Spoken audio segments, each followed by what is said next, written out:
Hello, dreamers. Fairy Dreamland here, your guide to a wonderful and peaceful world.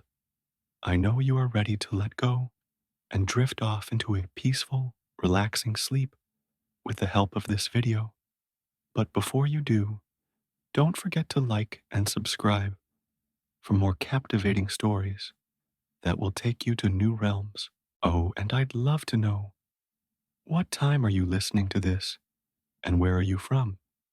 Which story or character would you like me to tell next? Leave a comment and share your peaceful space with me.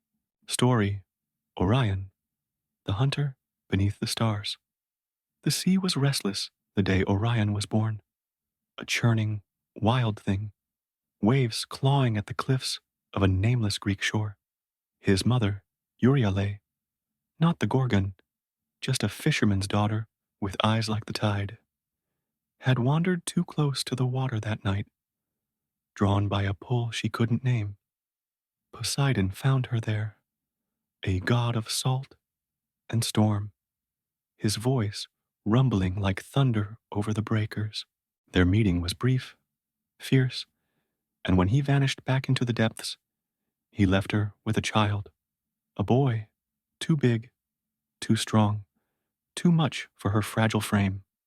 Orion came into the world screaming, his cries shaking the hut, his fists pounding the air. Euryale loved him, but she couldn't keep up. By three, he towered over her, his legs thick as saplings, his hands snagging fish from the surf like they were toys. She taught him to weave nets, to read the wind, but he belonged to the sea more than the village. One day, he waded in, deeper than any kid should, and didn't sink. His feet found the waves like solid ground, a gift from the father he'd never met. The villagers whispered, called him a freak, and Euryale wept when they turned away. But Orion didn't care. He had the ocean, and soon he'd have the wild. By 15, he was a giant, 7 feet tall, broad as a boat, with dark hair tangled by salt and eyes that caught the sun like sea glass. The village couldn't hold him. He took to the hills, crafting a bow from driftwood and sinew, hunting boar and deer with arrows that flew like lightning. Word spread, a hunter born of the sea, a man who walked on water, and it reached the gods. Poseidon watched from his coral throne, a rare grin cracking his stern face. That's my boy, he rumbled, and let him run free. Orion was 20 when he met her, on the island of Delos under a moon, fat and silver. He'd been tracking a stag through the pines, bow strung tight, when a shadow moved, swift, silent, a whisper of leather and steel. He froze, arrow knocked, and she stepped into the clearing. Artemis, goddess of the hunt, her bow gleaming, her hair a cascade of midnight. She wasn't tall like him, but her presence filled the space. Cool, sharp, untouchable. Nice shot, she said, nodding at the stag he'd pinned 50 yards off, her voice dry as a winter wind. But you're loud. I heard you a mile back. Orion grinned, lowering his bow. Takes a loud guy to catch a fast one. I'm Orion. She tilted her head, sizing him up. His bulk, his sea-stained tunic, the way he stood like he owned the ground.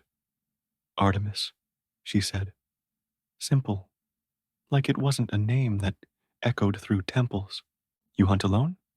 Always, he replied, and something flickered in her eyes. Recognition, maybe, or curiosity. They didn't talk much that night, just tracked together, her arrows whispering where his thundered.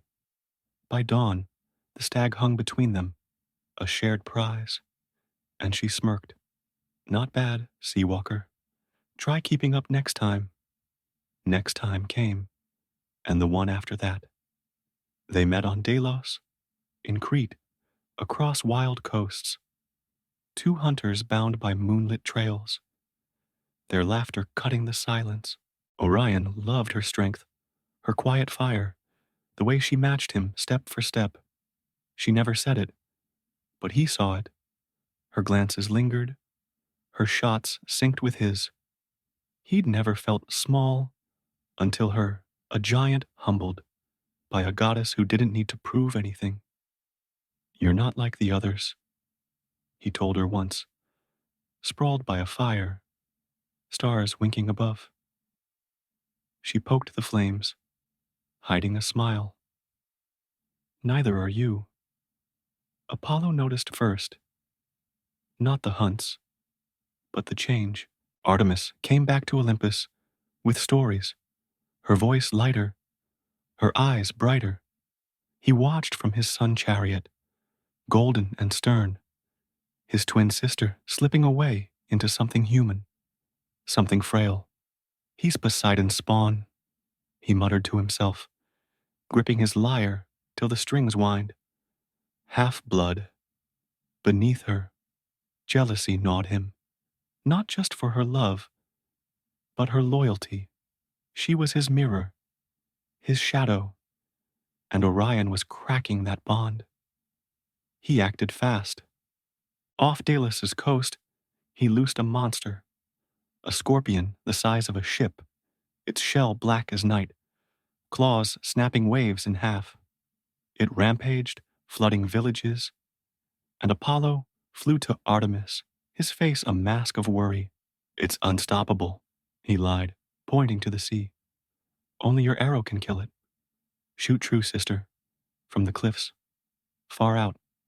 She nodded, trusting, and climbed high, bow raised, eyes scanning the horizon. Orion saw it too, wading through the surf, water parting under his feet. He'd heard the screams, spotted the beast, and charged, bow drawn, arrows flying into its hide. The scorpion roared, tail lashing, and he laughed, wild and fierce, dodging its strikes. From the cliff, Artemis saw a shape, huge, moving fast, and loosed her shot. The arrow, a silver streak. It hit, piercing deep, and Orion staggered, blood blooming across his chest. He fell, waves cradling him, his last breath a gasp of her name. She ran, boots pounding stone, and reached the shore as he sank. No, she screamed, pulling him up, his weight limp in her arms. His eyes found hers, blue, fading, and he smiled, weak. Not your fault, he rasped, then went still. Apollo landed behind her, silent, his lie a stone in his throat. She turned, tears streaming, and lunged at him, fists pounding his chest. What did you do? She cried. But he held her, whispering, it was fate. That night, she climbed Olympus, Orion's body in her arms, and begged Zeus. Put him where I can see him, she said, voice breaking. Zeus, softened by her grief, lifted Orion to the sky, a hunter, eternal, stars tracing his bow, his belt, his heart. But Artemis didn't look up. She hunted alone, her arrows bitter now, the moon her only witness. The sky wasn't peace for Orion. It was a cage. His body burned as stars, a constellation stretching wide. But his soul thrashed, trapped in light. He saw everything. Artemis's lonely trails, the sea rolling below, Apollo's smug glow each dawn. Rage built, slow and hot, a tide he couldn't hold. I'm not done, he growled, voice lost to the void. He'd been robbed. Life, love, a chance, and he'd take it back. He tested the stars first, flexing against their pull. They held, bright and stubborn, but he felt a thread, a pull to the sea, his father's domain. One night, a storm raged below, waves crashing high, and he heard it, a deep bellow, Poseidon's call through a whale's song. Find the door beneath the waves. Orion's stars flared, hope sparking. He wasn't stuck. Not yet. Sirius moved first. his hound, a star dog blazing at his feet. You with me, boy? Orion asked, and Sirius pulsed, loyal as ever. The other stars watched, cold, distant, Astria's voice cutting through. You break the order, Hunter. Stay. She shimmered, a goddess of justice, scales glinting. But Orion shook his head. Order took my life. I'm getting it back. He pulled, hard, and the constellation trembled, stars loosening like pebbles in a stream. He fell, blazing, a meteor tearing the sky, Sirius trailing fire. The sea caught him, waves surging, and he sank, deeper, darker, till his feet hit something solid, a stone arch, the door beneath the waves, glowing faint in the abyss. His shadow loomed, his old foe, the scorpion, bigger now, claws clicking. Orion grinned. No bow, but fists ready. Round two, he said, and charged. The sea was a cold fist around Orion as he faced the scorpion, its black shell glinting in the faint glow of the door beneath the waves. Down here, miles below the surface, the water pressed like a weight, but his feet held firm. Poseidon's blood still strong in him. The beast towered, twice his size now, claws snapping, tail arched, with a stinger dripping green venom. Orion had no bow, no spear, just his fists, and a fire that hadn't died with his stars. You again, he growled, cracking his knuckles. Let's dance. It lunged, claws slashing, and Orion dodged, rolling across the ocean floor, sand billowing in clouds. The stinger stabbed down, missing by inches, and he grabbed it, muscles straining, veins bulging, twisting hard. The scorpion screeched, a sound that shook the deep, and Orion yanked, flipping it onto its back. He leapt, slamming both fists into its belly, cracking shell. Green ooze spilled, but it wasn't done. Claws swiped, catching his arm, blood swirling red in the dark water. Pain burned, but he laughed, wild, raw, alive. That all you got? He shouted, diving under another strike. Grabbing a loose rock from the seabed, he swung, smashing a claw clean off, then drove the stone into its eye.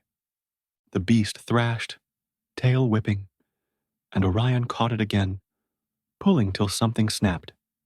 It collapsed, twitching, then sank into the silt. Dead for good this time. He staggered to the door, chest heaving, blood trailing from his arm.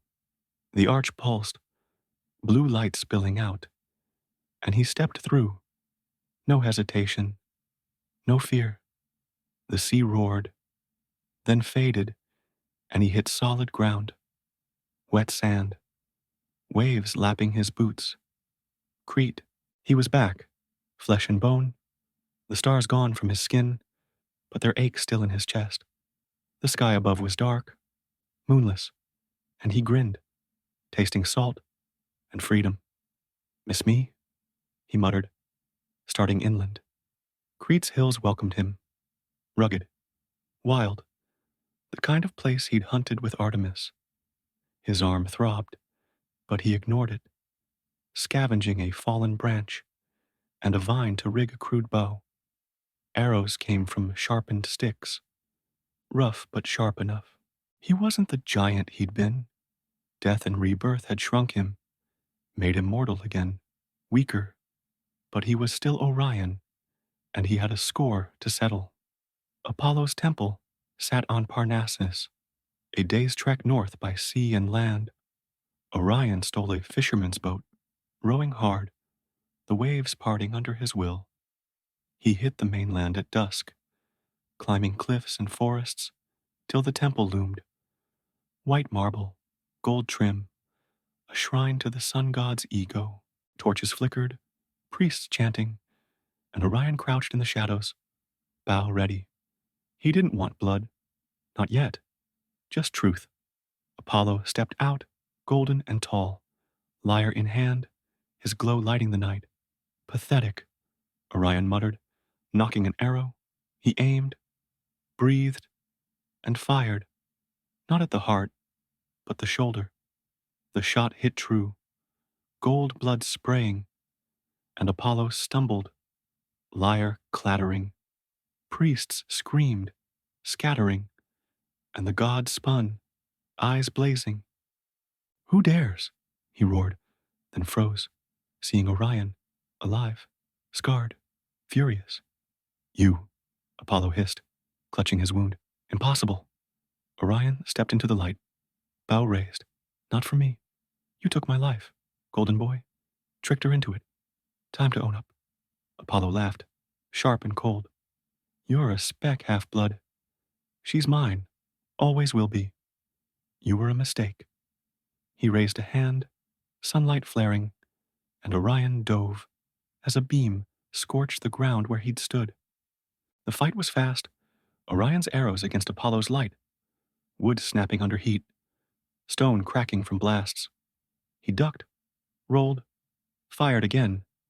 Another hit, this time Apollo's leg, slowing him. Confess, Orion yelled, voice booming like the sea. Tell her, Apollo snarled, hurling a fireball. But Orion sidestepped, closing the gap, tackling him hard. They hit the temple steps, fists flying, Orion's mortal strength against Apollo's divine glow. Blood mixing gold and red, a horn sounded, clear, piercing, and the fight stopped cold. Artemis burst from the trees, bow drawn, her face a storm of shock and fury. Enough, she shouted, arrow trained on them both. Orion let go, stumbling back, chest heaving, while Apollo sprawled, gold blood pooling. He's alive, Artemis whispered, eyes locked on Orion, tears glinting. How? Fought my way back, he said, voice rough. For you. For this.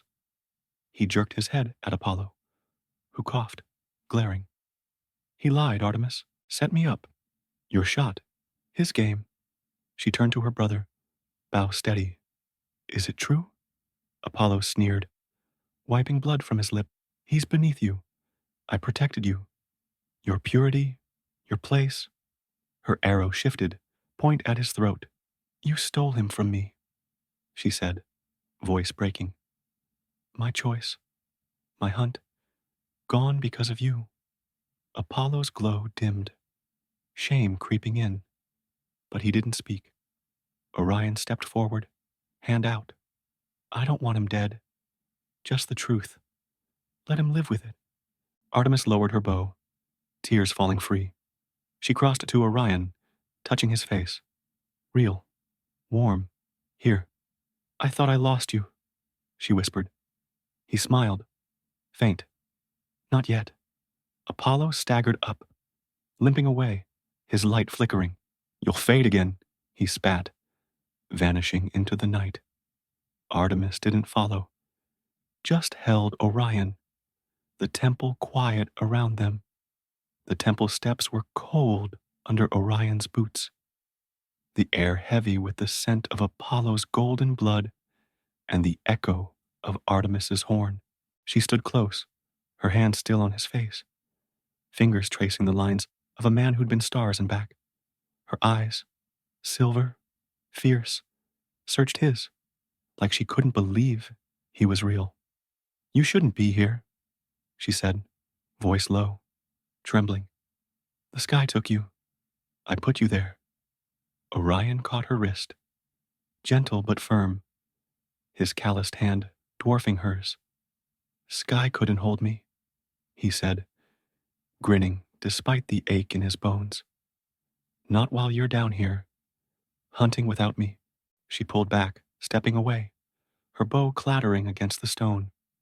I killed you, she whispered, turning to the sea beyond the cliffs, its waves glinting black under the stars. Apollo tricked me, but it was my arrow, my fault. He followed, boots thudding, and grabbed her shoulders, spinning her to face him. Listen, he said, voice rough as gravel. I felt it. Sharp, fast, done. But I didn't blame you then, and I don't now. He played us both. You're not the one who owes me. Her jaw tightened, tears streaking her cheeks, but she didn't pull away again. What do you want then? She asked. You fought back from death. For what? For this, he said. Simple. Stepping closer till their breaths mixed. You, us.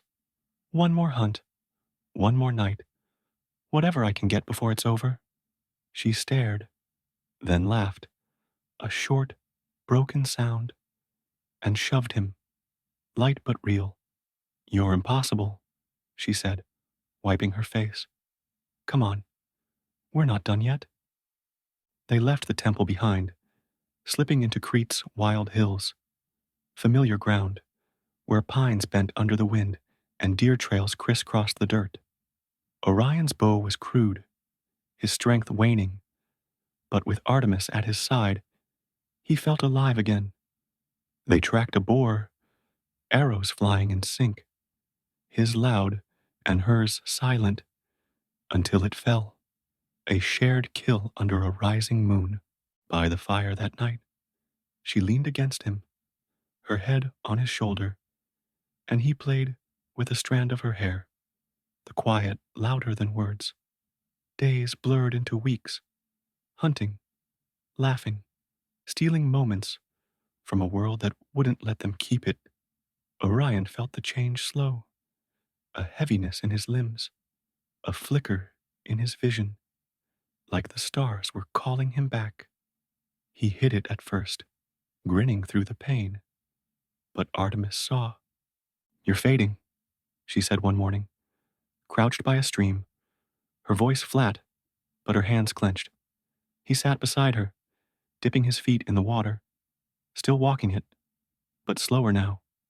Yeah, he admitted, staring at the ripples. Guess death doesn't let go easy. She stood, pacing, bow gripped tight. I'll go to Zeus, Poseidon, someone. They can fix this. Make you stay. Orion caught her arm, pulling her down. No, he said, firm. I broke the rules to get here. Fought a scorpion, tore the sky apart. Did it for me? Not them. I don't want Olympus or immortality. I want this, right now, with you. Her eyes flashed, angry, hurt, but she sank against him, burying her face in his chest. I hate losing you, she muttered. Twice is too much. He held her, the fire in him dimming but warm. Then don't lose me, he said. Keep me where you can see me. She pulled back, staring, then nodded, a plan forming behind her tears. They hunted till his strength gave out. Days, maybe months, time slipping like sand. He taught her sea tricks, how to read tides, spear fish from waves, and she showed him silent shots, arrows that whispered death. When he couldn't lift the bow anymore, they sat by the shore, watching stars reflect on the water, his head in her lap. One night, under a moonless sky, he felt it, the pull, final and deep. It's time, he said, voice a rasp. Artemis gripped his hand, fierce. Not yet, but his breath slowed, his eyes dimmed, and he smiled, peaceful, real. Good hunt, he murmured, and went still. She didn't scream this time, just held him, till dawn broke, then carried him to the cliffs. Artemis climbed Olympus alone, Orion's weight gone, but his echo in every step. The gods gathered, Zeus on his throne, Poseidon leaning on his trident, Apollo absent, his shame a quiet storm. He's mine, she told Zeus, voice steel. Put him back, brighter this time. Let him shine. Zeus frowned, thunder rumbling, but Poseidon spoke up, voice like a tide. Boy earned it, fought like a god, lived like a man. Give him the sky. Zeus relented, lifting a hand, and the stars shifted, Orion rising again, his belt blazing, his bow drawn taut, Sirius at his heel. Artemis watched from below, on Crete's shore, the constellation sharper now, a hunter eternal. She didn't cry, shot an arrow into the night instead, straight and true, a salute to the man who defied death for her.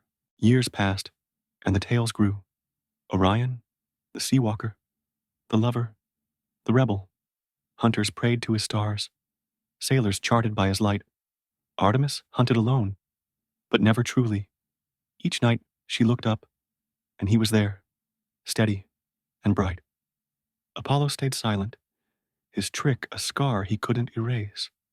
And in the deep, the scorpion waited, its own stars rising, a shadow to Orion's glow, hinting at battles yet to come. Story: Prometheus, Titan of compassion. Prometheus, the Titan who dared to defy the gods, was not like the others of his kind.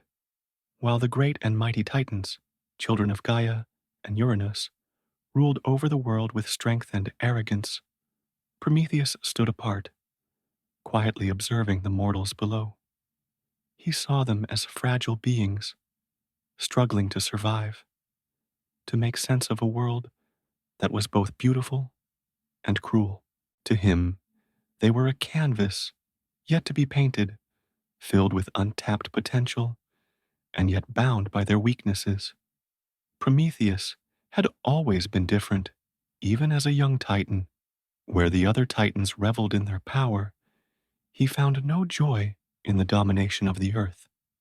His heart, though divine, carried a profound empathy, a longing to help, to elevate those who seemed so helpless.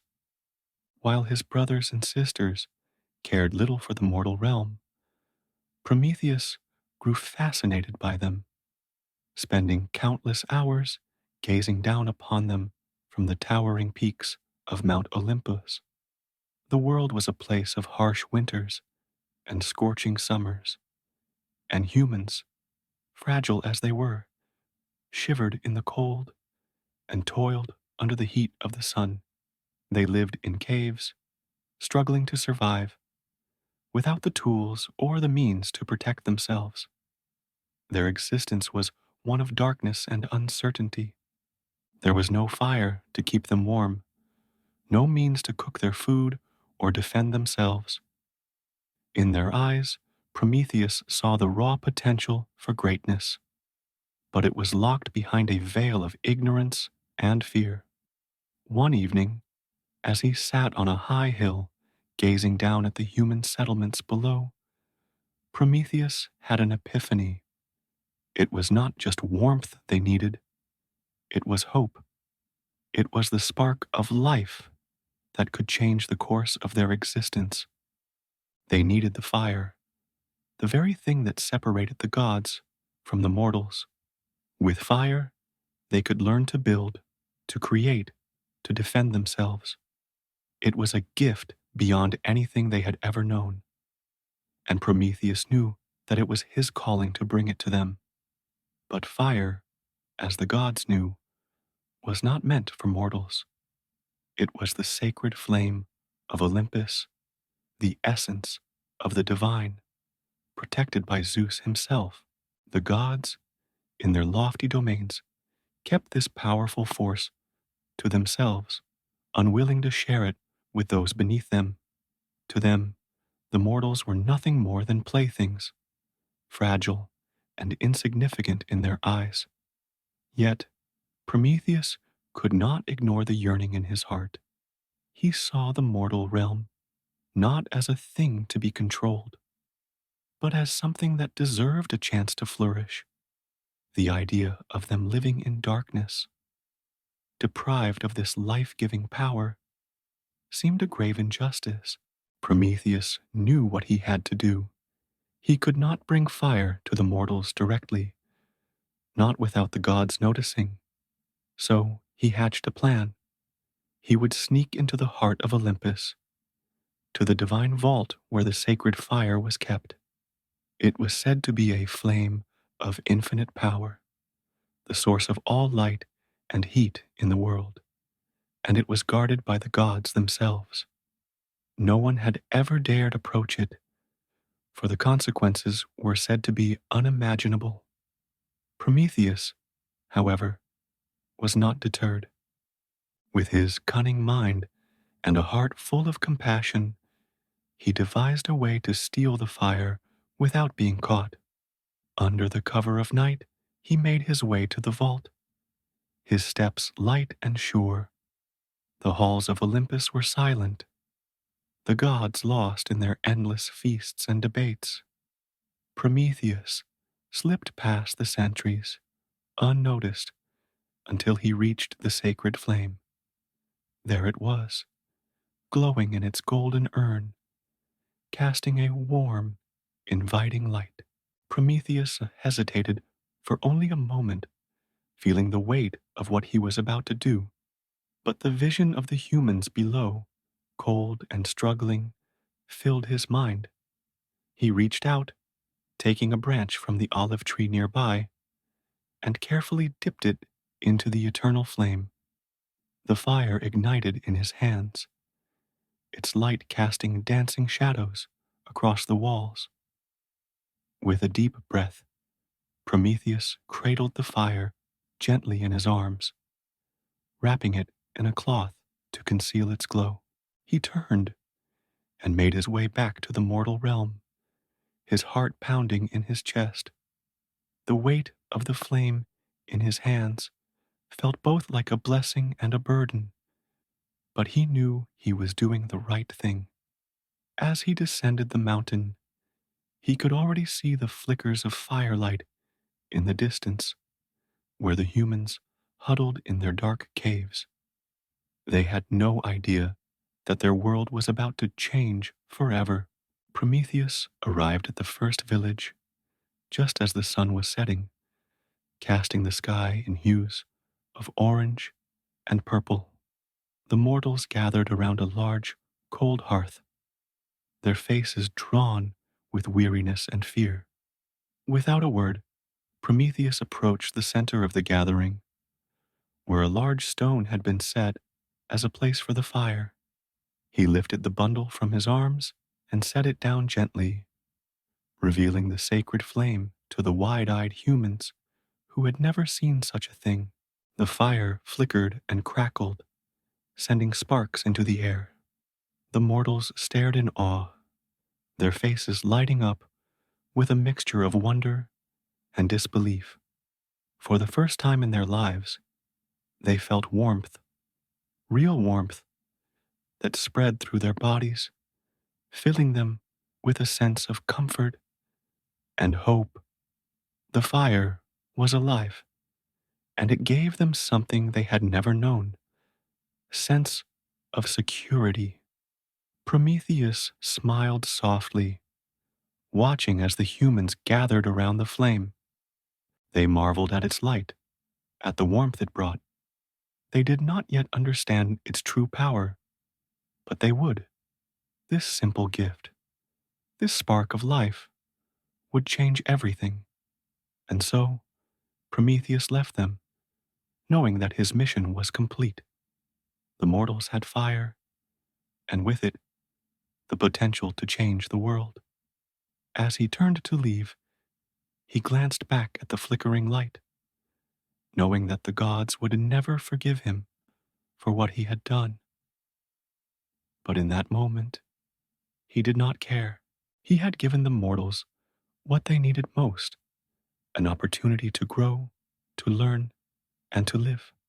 The night Prometheus had delivered the fire was the turning point for humanity. It spread like wildfire, metaphorically and literally, through the villages, and soon the flames glowed from every hearth. The mortals who had once lived in the shadows, shivering in the cold, now gathered around the warmth of the fire, talking, laughing, cooking, and creating.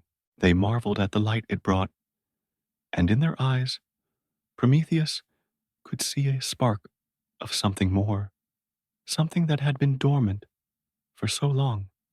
Hope. For days, he watched from a distance, his heart swelling with pride as he observed the mortals' transformation. No longer did they cower in fear of the dark or fight just to stay alive. They were building, they were growing. In every village, people had begun to craft tools, weapons, and art. They had created shelter, food, and the beginnings of civilization. It was only a matter of time before they would advance beyond their primitive state, and all of it was thanks to the fire he had given them. Yet even as he watched from the shadows, Prometheus could not shake the sense of impending doom. He knew the gods would not overlook what he had done. They were indifferent to the suffering of mortals, and they saw no reason to help them rise above their station. His heart had long known the cost of compassion, but now the price was becoming clear. The gods would not let this defiance go unpunished. In the halls of Olympus, Zeus sat brooding. His mind churned with rage and disbelief. Prometheus, one of his own kind, had stolen from the gods, an act of betrayal that no immortal could ever forgive.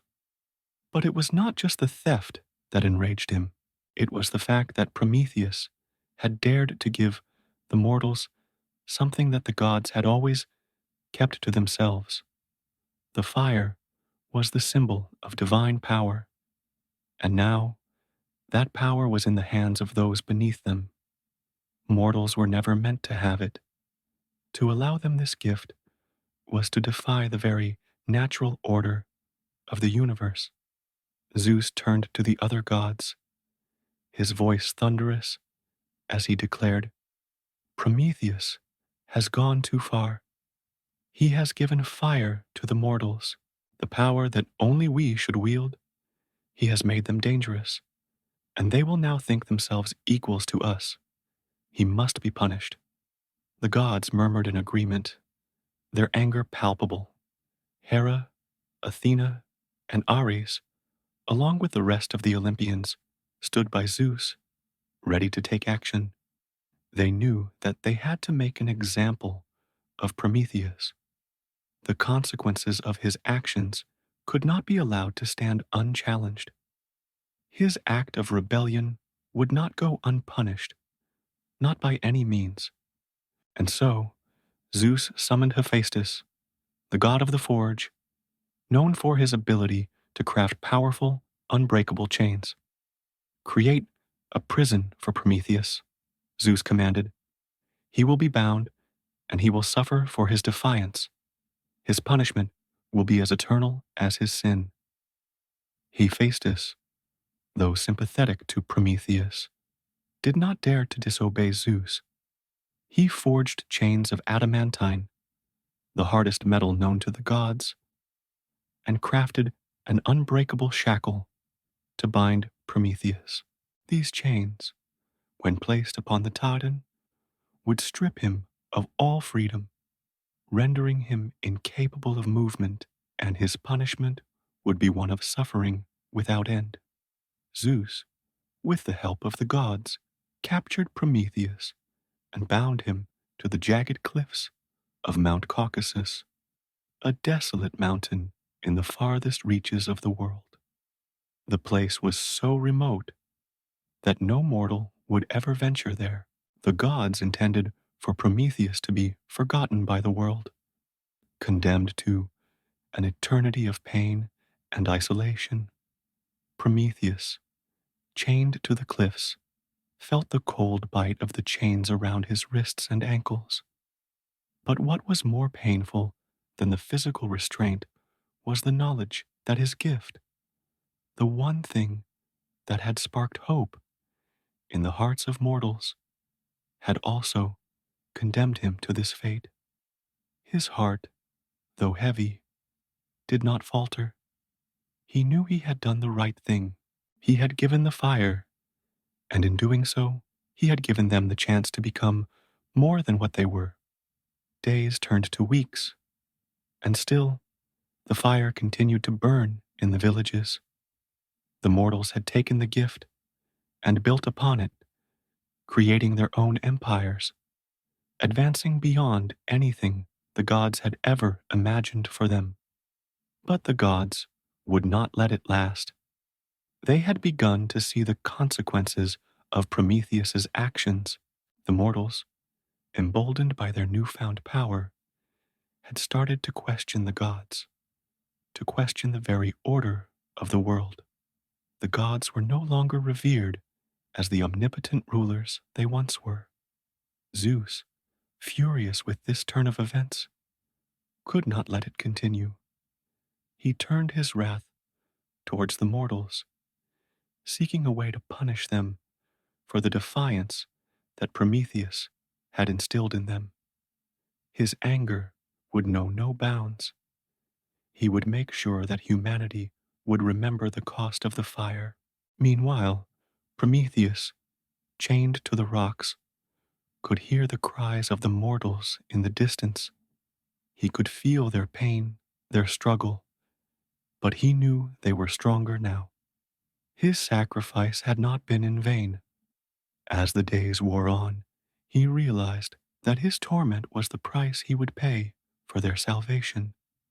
But the pain was nothing compared to the pride he felt for having given them the flame. The days turned into months, and months into years. Prometheus remained bound to the jagged cliffs of Mount Caucasus, trapped in eternal torment. The chains that held him seemed to dig deeper into his flesh with each passing day. Their cold, unyielding grip, a constant reminder of his defiance. His body had long since grown used to the pain, though the mental anguish was something he could never become numb to. He had seen the gods do terrible things, but the worst of them all was the punishment he now endured. Zeus, in his unrelenting fury, had ordered that every day a giant eagle would descend from the heavens to feast upon Prometheus's liver. The eagle was a creature of terrifying strength, its wings wide enough to block out the sun, its beak sharp and cruel. It would rip into his flesh, tearing at his liver, consuming it piece by piece. And yet, every night, the liver would grow back, as it had before.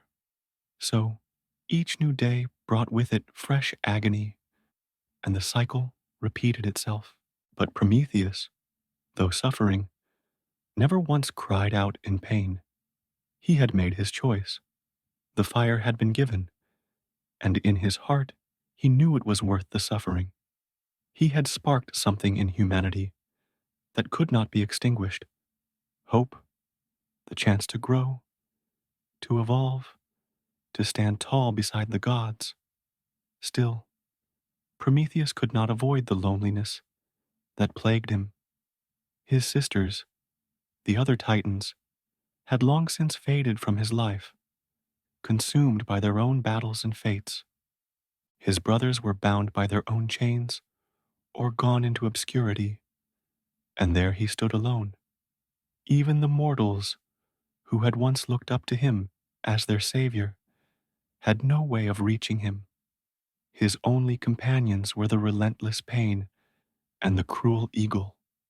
But, in the silence of his solitude, Prometheus often thought of the humans he had helped. He thought of the first flames, the warmth in their eyes, when they saw the fire for the first time, and the way they had begun to build and create. It was his legacy. They were no longer the weak, trembling creatures they had once been. They were growing, and they were no longer afraid. Over time, they had started to build cities. Great walls were erected, vast fields cultivated, and kingdoms were born. The power of fire allowed them to forge iron, to craft weapons, to defend themselves against the dangers of the world. They had learned to live with the fire, to wield it as the gods had once done. The mortals were no longer ignorant. They were not perfect, but they were advancing, and it was all thanks to the flame that he had given them. However, Zeus had not yet finished punishing Prometheus. The Titan's torment was far from over. Every day, as the eagle came and tore at his body, Prometheus's thoughts remained unwavering. He knew his fate had been sealed the moment he had given the fire to humanity, but he also knew that what he had done was right. The gods had no place to determine the worth of the mortals, to trap them in the darkness. They deserved more than what Zeus and the others had given them. Yet, it was not just Zeus who kept Prometheus bound. There were others among the gods who were not as wrathful, but who understood the consequences of defying Zeus. Some, like Athena, felt a deep sorrow for the Titan, but there was little they could do. Even if they did wish to help him, to ease his suffering, they knew that doing so would bring down the wrath of Zeus upon them as well. So Prometheus remained, alone and bound, a symbol of the power of choice and the price of rebellion. One fateful day, while Prometheus lay upon the rocks, the familiar sound of wings beating the air above him filled his ears. The eagle arrived once again, ready to feast on his liver. But this time, something was different. The air felt thick with tension, as if something unseen were about to change. And then, as the eagle swooped down to begin its daily ritual, a voice rang out across the desolate mountain. "Prometheus," the voice called, steady and commanding. "I come to release you." Prometheus's heart leapt in his chest, though his body remained still. His eyes scanned the horizon, but there was no one in sight. The eagle, confused and halted in mid-flight, seemed to pause in the air, as if waiting for something. Prometheus strained his neck, trying to catch a glimpse of the mysterious figure who had spoken. And then he saw her. It was Athena, the goddess of wisdom and war, stepping from the shadows of the rocks, her presence a calm light in the midst of his suffering. Prometheus's heart surged with both hope and dread. Athena walked toward him, her eyes filled with both sorrow and respect. She had always been one of the gods who understood Prometheus's actions, but even she had been powerless to help him, until now. "I cannot undo your punishment, Prometheus," Athena said, her voice soft, yet filled with authority. "But I can give you something, a gift, perhaps, to remind you that the flame you gave to humanity has not been extinguished. I will ensure that no more harm befalls you while you endure this fate." With a single touch, Athena placed her hand upon Prometheus's shackles. The chains, though still intact, seemed to soften slightly under her touch, and for the first time in years, Prometheus felt a slight relief from the constant pain that had gripped him. The eagle hesitated in the air, its hunger unsatisfied, and for the briefest moment, Prometheus thought that the torment might finally end. But Athena, wise and understanding, knew that the punishment Prometheus faced was not one to be easily alleviated. She could not take away the consequences of his rebellion, but she could help him bear them with a little more dignity. "I will not forget what you've done, Prometheus," she said softly. "What you gave to humanity was beyond measure. They will continue to grow, to build, and to create. They will remember your name, and one day the world will be different because of you." And with that, Athena disappeared back into the shadows, leaving Prometheus to face another day of torment. though now with a glimmer of hope in his heart. The days dragged on, with each one blending into the next. Prometheus, now accustomed to the relentless assault on his body, found solace in the quiet moments between the eagle's visits. Yet even these brief respites were shattered by the overwhelming weight of isolation and despair. The chains, though softened by Athena's touch, still held him in place, a constant reminder of the god's wrath. His body had begun to wither, his once mighty form diminished by years of suffering, yet his spirit remained unbroken, defiant in the face of his eternal torment. The humans, meanwhile, continued to thrive. Cities rose from the dust, their spires reaching toward the sky, and the fires Prometheus had kindled were now a permanent fixture in their lives. They had learned to harness the power of the flame in ways even Prometheus had not anticipated. They forged weapons of great power, they built intricate machines, and they crafted works of art that would endure for generations. The gift of fire had not only illuminated their world, but it had also awakened their minds. They were no longer mere animals struggling for survival. They were creators, inventors, dreamers. In the villages, mothers spoke to their children of the great Titan who had given them the fire of life. His name was whispered with reverence, and the flame that burned in their hearths was a daily reminder of his sacrifice. But Prometheus knew that his suffering was not in vain. His heart swelled with a bittersweet pride, knowing that the mortals he had helped were no longer bound by the chains of ignorance. The flame he had given them had lit the path to a new dawn, one where they would no longer live in fear of the dark. However, as the years passed, the consequences of Prometheus's defiance began to ripple through the fabric of the world.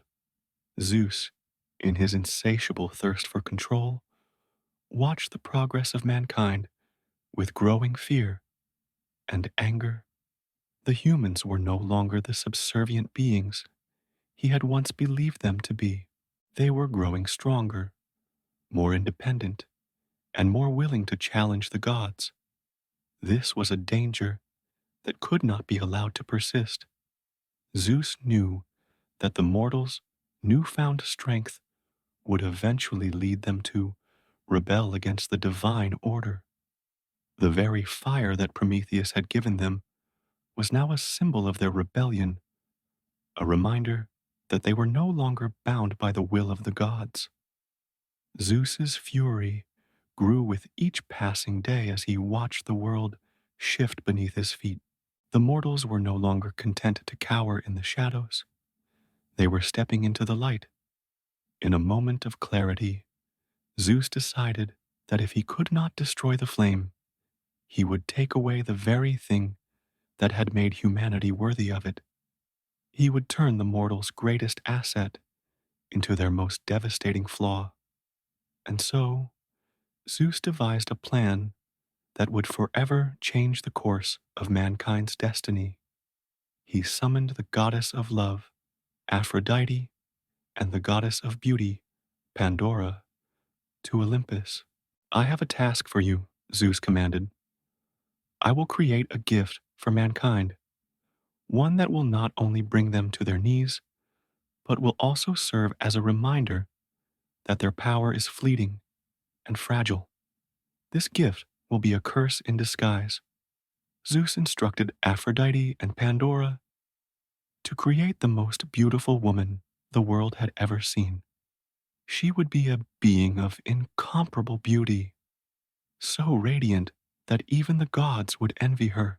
But with her beauty would come a curse, an insatiable desire, a thirst that would drive men to madness. She would be the embodiment of temptation, a being that could not be resisted, yet could never be possessed. Pandora with her gift of creation, wove the woman's form from the finest materials. She infused her with the power of the gods, granting her both the beauty and the strength to captivate all who saw her. But she also imbued her with a curse, one that would be her undoing.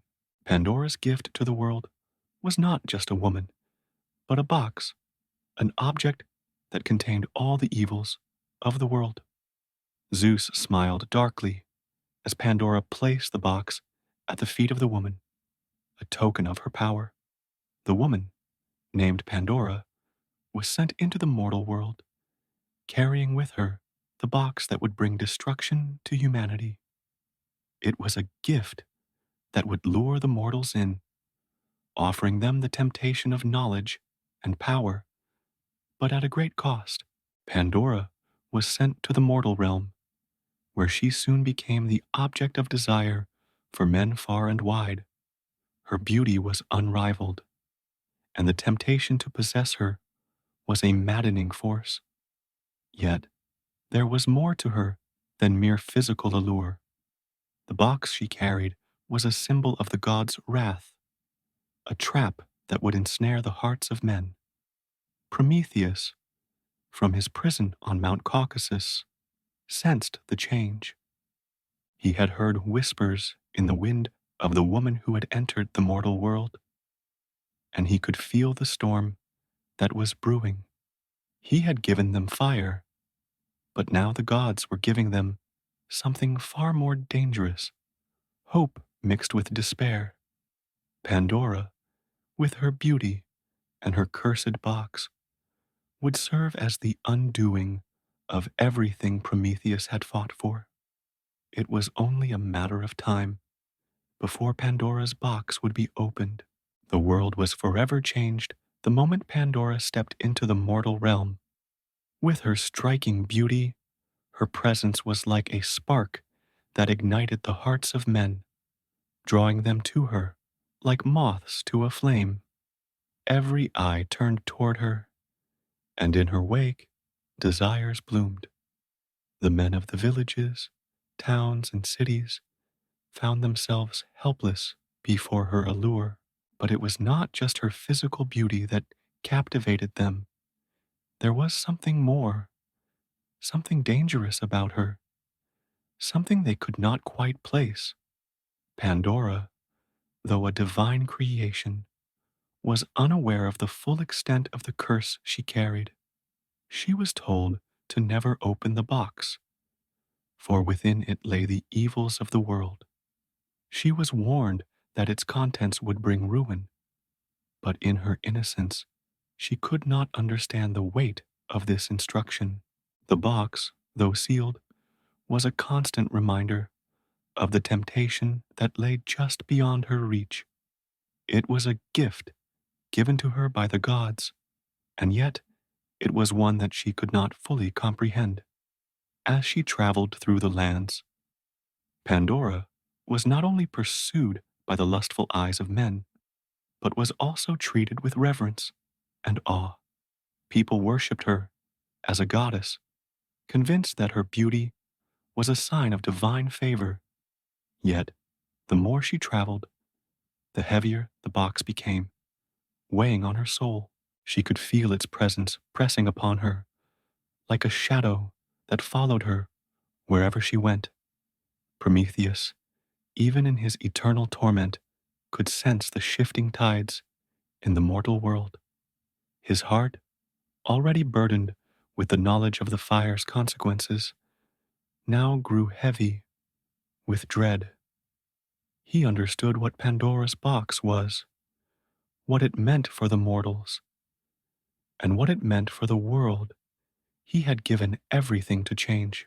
The very gift of hope he had bestowed upon humanity was about to be shattered by the temptation hidden within that cursed box. In the villages, the mortals whispered of Pandora's beauty and the power she wielded, but none dared to speak of the box she carried. They did not know the truth of its contents, only that it was a mysterious object filled with something unknown and powerful. But as Pandora's travels brought her closer to the hearts of men, so too did the whispers grow louder. Soon, every man wanted to possess her, and in the back of their minds, they also longed to know what lay within the box. It was on a cold evening, as Pandora rested in a humble village at the edge of a dark forest, that the temptation became unbearable. As she sat alone by a fire, her fingers brushed over the box, the ancient artifact that had been placed at her feet by Zeus himself. Her heart raced as she stared at the sealed container, knowing the forbidden knowledge it held. Her curiosity, a gift and a curse, overcame her. What harm could it do, she wondered. Surely she could take just a small peek, just a fleeting moment to glimpse the secrets it contained. The world around her had been kind to her, and the power she had was undeniable. She was more than just a mortal, more than a woman. She was the embodiment of both beauty and danger, a perfect creation from the gods. But what lay inside the box was beyond her comprehension. With trembling hands, Pandora untied the lid of the box, the smallest of movements. For a moment, the world held its breath, as if waiting for the very fabric of reality to shift. And then the world broke. The moment Pandora lifted the lid, a thick, black fog began to pour from the box, swirling like a storm that had long been brewing in the depths of the earth. The fog poured into the air, filling the space around her, and a great cry echoed from the box. It was the cry of despair, of suffering, and of hopelessness. From the fog, shapes began to materialize, dark, twisted figures, representing the worst evils that mankind could ever imagine. The first of these was pain, a sharp, relentless force that would plague the minds and bodies of mortals for all time. Then came sorrow, wrapping itself around the hearts of the innocent, draining them of joy. Disease followed, an invisible enemy that would make even the strongest tremble in fear. The figures multiplied. Greed, hatred, and war all manifested, each one more terrifying than the last.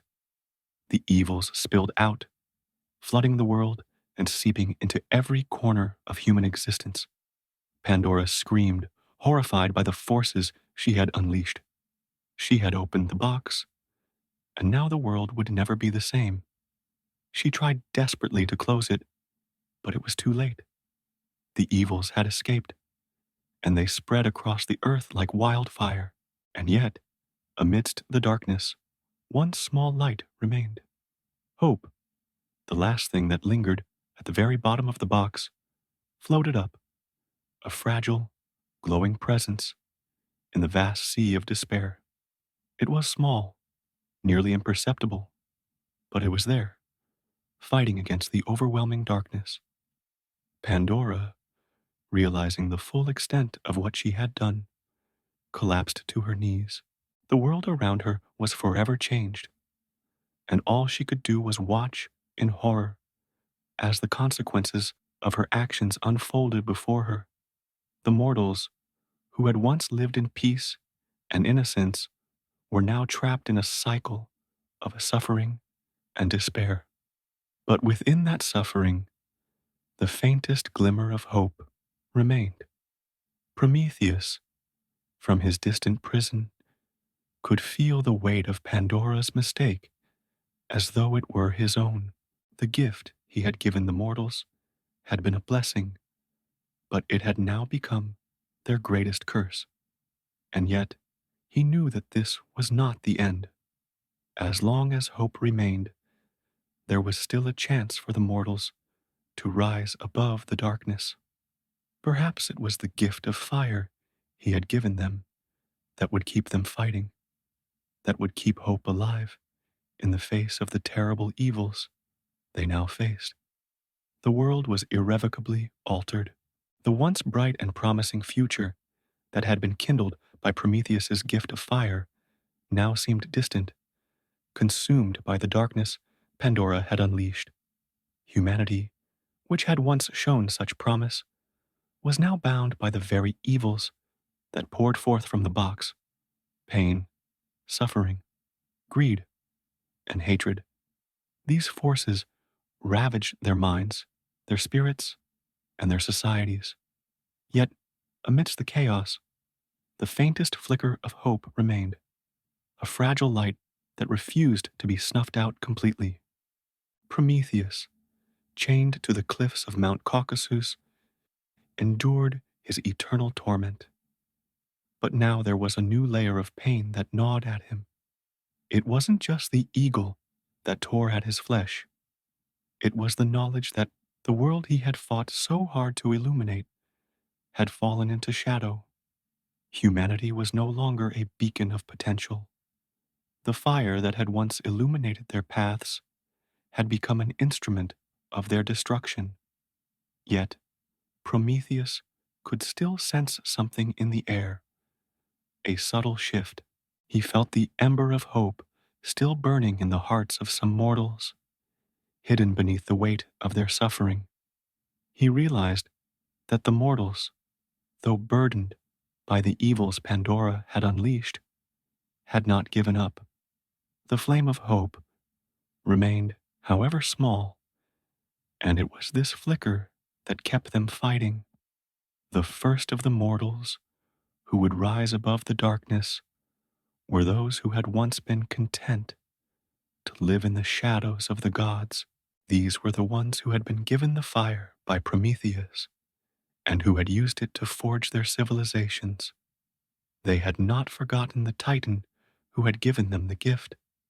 They remembered the warmth and the light, and though the darkness had come, they clung to the hope that the fire would guide them through it.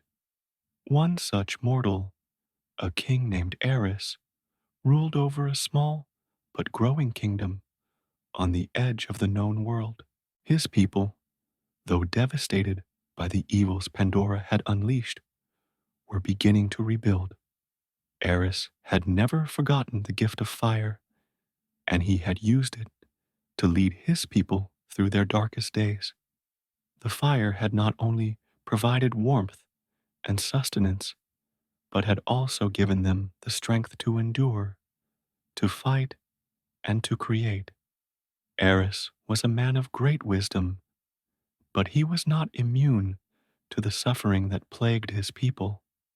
He saw firsthand the effects of the evils Pandora had brought into the world, the diseases that ravaged his people, the wars that tore his kingdom apart, the greed and selfishness that poisoned his closest allies. But Eris knew that if they were to survive, they had to hold on to something greater than the suffering surrounding them. They had to hold on to hope. Eris gathered his most trusted advisors and warriors and made a bold decision. He would lead his people to the sacred mountain where Prometheus was bound, to seek the Titan's guidance and wisdom. He believed that if anyone could help them, it was the one who had given humanity the fire in the first place. Though Prometheus was a prisoner, the king knew that the Titan still had a connection to the flame, a power that could guide them through the darkness. The journey to Mount Caucasus was long and treacherous. The mountains were unforgiving, and the weather was harsh. The path was fraught with dangers, beasts, storms, and the ever-present threat of the evils Pandora had set loose upon the world. But Eris and his men pressed on, their hearts filled with the hope that Prometheus could help them find their way. When they finally reached the summit of the mountain, they found Prometheus chained to the rocks, his body gaunt and broken, but his eyes, those eyes, still burned with the same fire. that had once kindled the hearts of mortals. Eris, though awed by the sight of the Titan, did not hesitate. He stepped forward, kneeling before the bound Prometheus. "O great Titan," Eris said, his voice filled with reverence, "you have given us fire, and yet we are lost. The world has been cast into darkness, and the evils you foresaw have overwhelmed us. But we have not given up. We still carry your gift within us. We still carry the hope that you placed in our hearts. Please, tell us how we can overcome the darkness and build a future worthy of the fire you gave us." Prometheus, though chained and suffering, gazed down at the king with a depth of understanding that only he could possess. He had given the fire to humanity, and he had known that it would come with great costs. He had seen the shadow of despair that would follow, but he had also seen the resilience of the mortals. It was this resilience that he had always believed in. "King Eris," Prometheus began, his voice hoarse but strong, "you must remember that the flame I gave you was never meant to be used for destruction. It was never meant to be the source of your suffering. It was meant to give you life, to give you the strength to rise above the darkness. But you must not forget that the flame is not the answer to all things. It is only a guide. You must look within yourselves to find the strength to endure." Eris listened carefully, his heart heavy with the weight of the Titan's words. Prometheus continued, his eyes glowing with the fire that still burned in his heart. "You must seek the balance between the flame and the shadow," Prometheus said. "For every evil that has been unleashed, there is a way to counter it. Hope, though small, is still within you. It is what will keep you moving forward. It is what will keep the fire burning. And remember this, though you may face great trials, the flame will always guide you through the darkness, as long as you do not let it consume you." With those final words, Prometheus fell silent, the weight of his torment heavy upon him. Eris bowed deeply to the Titan, understanding the profound truth in his words. He had come seeking guidance, and he had received it. The fire had not been the cause of their suffering. It was their misuse of it that had led them astray. But with Prometheus's wisdom, Eris knew they could find a way to rebuild, to use the fire to heal rather than to destroy. Eris returned to his kingdom, filled with a renewed sense of purpose. The journey to Mount Caucasus had not been easy, but the wisdom of Prometheus had changed everything. The king now understood that the fire he and his people had received was not meant to be a weapon for destruction, but a source of life and hope. The darkness that had descended upon the world could be fought not with more fire, but with the courage and resilience of those who still believed in the promise of light. In the weeks following his return, Eris gathered his people. They had been living in fear and suffering for so long that many of them had forgotten what hope felt like. But Eris, with his newfound knowledge, began to show them that the fire could heal, that it could be used to rebuild rather than to burn. The people, though weary from years of despair, began to trust in their king once more.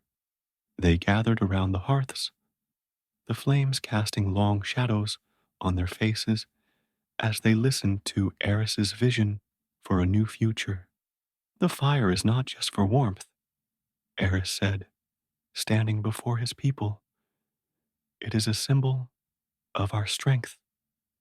It is a reminder that even in the darkest of times, there is light within us. We will no longer be ruled by fear. We will rebuild our cities, our families, and our lives. We will use the fire to forge our future, but we will not allow it to consume us. The people, moved by his words, began to work together.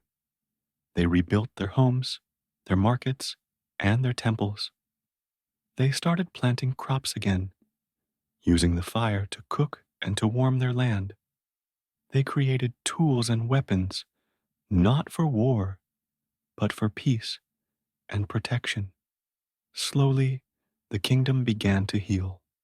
It was a slow process, but it was progress nonetheless. Yet, the evils Pandora had unleashed still lingered. While the people of Eris's kingdom worked to rebuild, the darkness still crept in. Greed, envy, and hatred still festered in the hearts of some. Disease continued to plague the sick, and wars still broke out between rival kingdoms.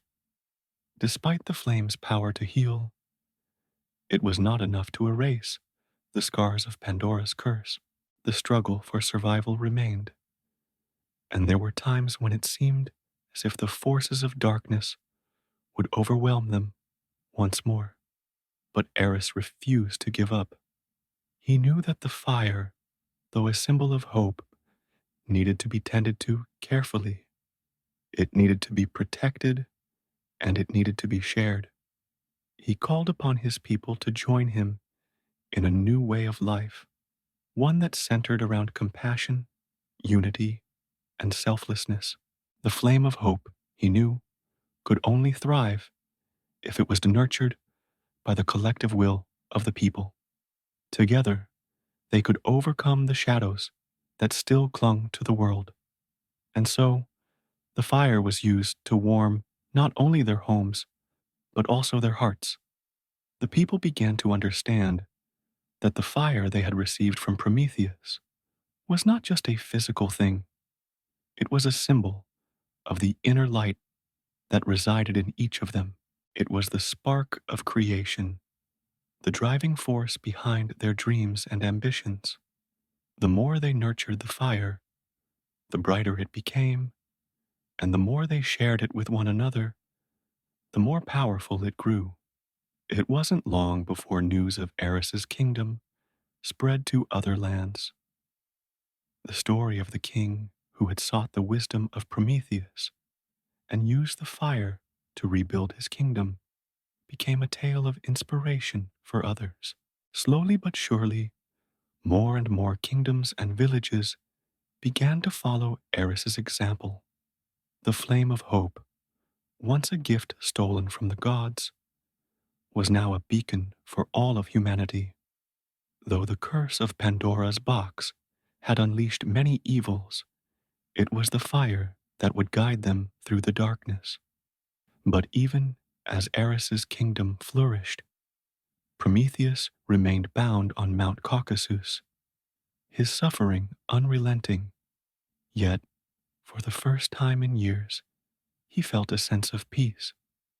The fire he had given to humanity had been misused and had brought suffering, but it had also sparked a fire within them, one that could never be extinguished.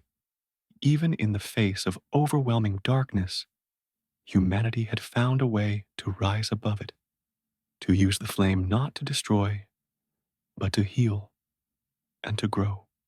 Prometheus knew that his punishment would never end, that he would never be freed from his chains. But as he watched the world from his lonely prison, he found solace in the knowledge that the mortals he had helped were no longer bound by their ignorance. They had learned to control the fire, to use it as a force for good. The gift he had given them was no longer a burden. It was a blessing, one that would shape their future for generations to come. As the years passed, Eris's kingdom continued to flourish. The fire that Prometheus had given to the mortals had become a symbol of resilience, transformation, and hope. The people, once struggling to survive, were now thriving. their hearts kindled by the lessons they had learned from the ashes of their past. They had built strong walls to protect themselves, not from each other, but from the dangers of the world outside. The fire had not only provided them with warmth and sustenance, but it had taught them the importance of unity, compassion, and sacrifice. Eris, however, could never escape the shadow of what had been unleashed. Though his people had learned to live with the fire, the curse that Pandora had released upon the world remained a constant presence. Disease still crept into the villages during the harshest winters, and the seeds of war were often sown in the hearts of those who desired power. The evils that Pandora had let loose, greed, hatred, and despair, could not be so easily eradicated. One fateful day, as Eris stood at the edge of his kingdom, overlooking the vast fields that stretched out beyond, he could feel the weight of the past bearing down on him. He had done everything he could to guide his people through the darkness, to show them how to use the fire as a force for good. Yet, there were still battles to fight, still shadows to chase away. The world, it seemed, was not finished with its trials. Eris had come to understand a profound truth. The fire that had been given to humanity was not a gift that could be simply accepted and left behind. It was a flame that required constant tending, constant vigilance. The world was constantly changing, and with every new cycle of growth and decay, the fire had to be reignited. And in the midst of this cycle, the darkness would always try to return. One evening, as the sky blazed with the colors of dusk, a messenger arrived at Eris's court, breathless and hurried. He spoke of a great danger coming from the east. A kingdom that had once been allied with Eris's people was now threatening war. The rumors were that a dark figure, a warlord who sought to claim the fire for himself, was amassing an army. The fires of war were being kindled once more, and Eris knew that he could not allow this force of destruction to spread. Eris gathered his council, his most trusted advisors, and prepared to lead his people into battle once again. Though the fire had brought them prosperity, it had also attracted envy. There were those who saw the power of the flame as something to be controlled, a tool for conquest. Eris knew that this was the price of rebirth, the cost of hope and progress. The flame that had brought so much life to the world had also made them vulnerable to the forces of greed and hatred. As the army of the Eastern Kingdom approached, Eris stood before his people, his voice steady but filled with the weight of responsibility. We have always known that the fire is both a gift and a burden, he said. It gives us strength, but it also attracts those who would seek to use it for their own gain. We must defend what we have built, not just with our swords, but with our hearts. We must remember why we fight, not for power, not for glory, but for the future, for the flame of hope that still burns within us. With these words, the people rallied, ready to fight for their homes, their families, and the future they had fought so hard to create. The fire would guide them once more, not just in the hearths of their homes, but in the courage they would need to face the darkness that had come once again. The battle was long and fierce, but in the end, Eris and his people emerged victorious. The warlord who sought to control the fire was defeated and his army scattered. Eris, though victorious, felt the cost of the war. The fire that had once been a symbol of life now seemed to have burned with a fury that could destroy as easily as it could create. He realized that in their efforts to protect the flame, they had nearly lost the very thing they had fought to preserve, the hope that had made them strong in the first place.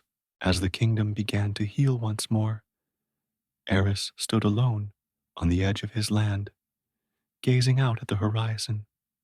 The sun had set, and the stars were just beginning to appear in the night sky. The world had been through so much, but the fire still burned. It was a fire that needed tending, a fire that could never be allowed to die out. For as long as it did, the world would continue to face its struggles. But in every struggle, there was a chance for growth. In every darkness, there was light. Eris knew now that the fire was not something that could be controlled or possessed. It was something that had to be shared, nurtured, and protected.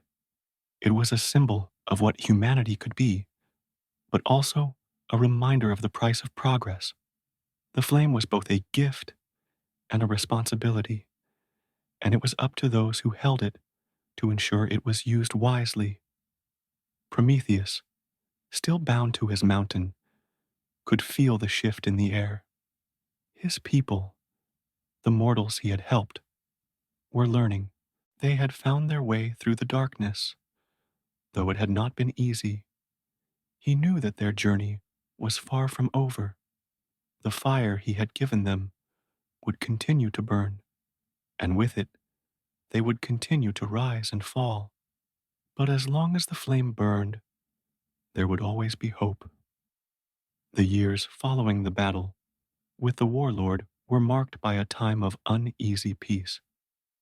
Eris's kingdom had survived the war, but the scars left by the flames of conflict would not heal easily. Though the kingdom was prosperous again, there was a sense that the balance between light and shadow was fragile, and it would take only a small spark to reignite the forces of darkness. Eris knew that the fire they had worked so hard to protect and nurture could not be kept solely within their borders. The flame of hope had brought them peace, but peace, like the fire itself, was fragile. The time would come when the fire would need to be shared again, not as a weapon of power, but as a symbol of life, hope, and unity. It would take great sacrifice to do so, but Eris knew in his heart that it was the only way forward.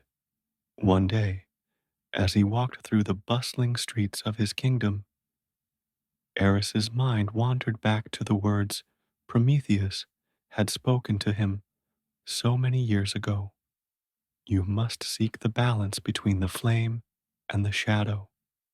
For every evil that has been unleashed, there is a way to counter it. The flame, Prometheus had said, was a gift, but it was also a responsibility. The fire could not be contained forever.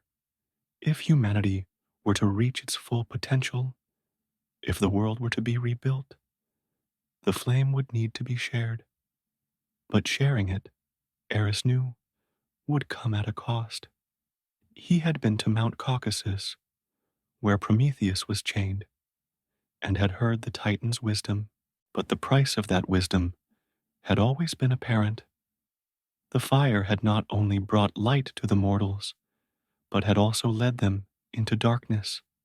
It had brought both creation and destruction, but without it, humanity would never have risen from the ashes. Eris stood at the edge of his kingdom, looking toward the horizon. The sun had begun to set, casting a warm orange glow over the land. It was then that he made a decision that would change the course of history. He would take the fire beyond his kingdom, beyond the borders of his land, and offer it to the world. But he knew that the world was not ready for such a gift. The fire could not be handed over lightly. It would require sacrifice, both from him and from those who would receive it. Eris understood that the flame would burn brightest when shared, but the sharing of it would cost him everything he had built. He gathered his council and told them of his plan. I have spent my life protecting the fire, but it is time to let it burn brighter. The world beyond our borders is still shrouded in darkness, and it is up to us to show them the way. The fire must not be kept hidden, nor should it be hoarded. It must be shared with the world, but I will need your support to do so. We will send emissaries to the other kingdoms, to the people who are still struggling.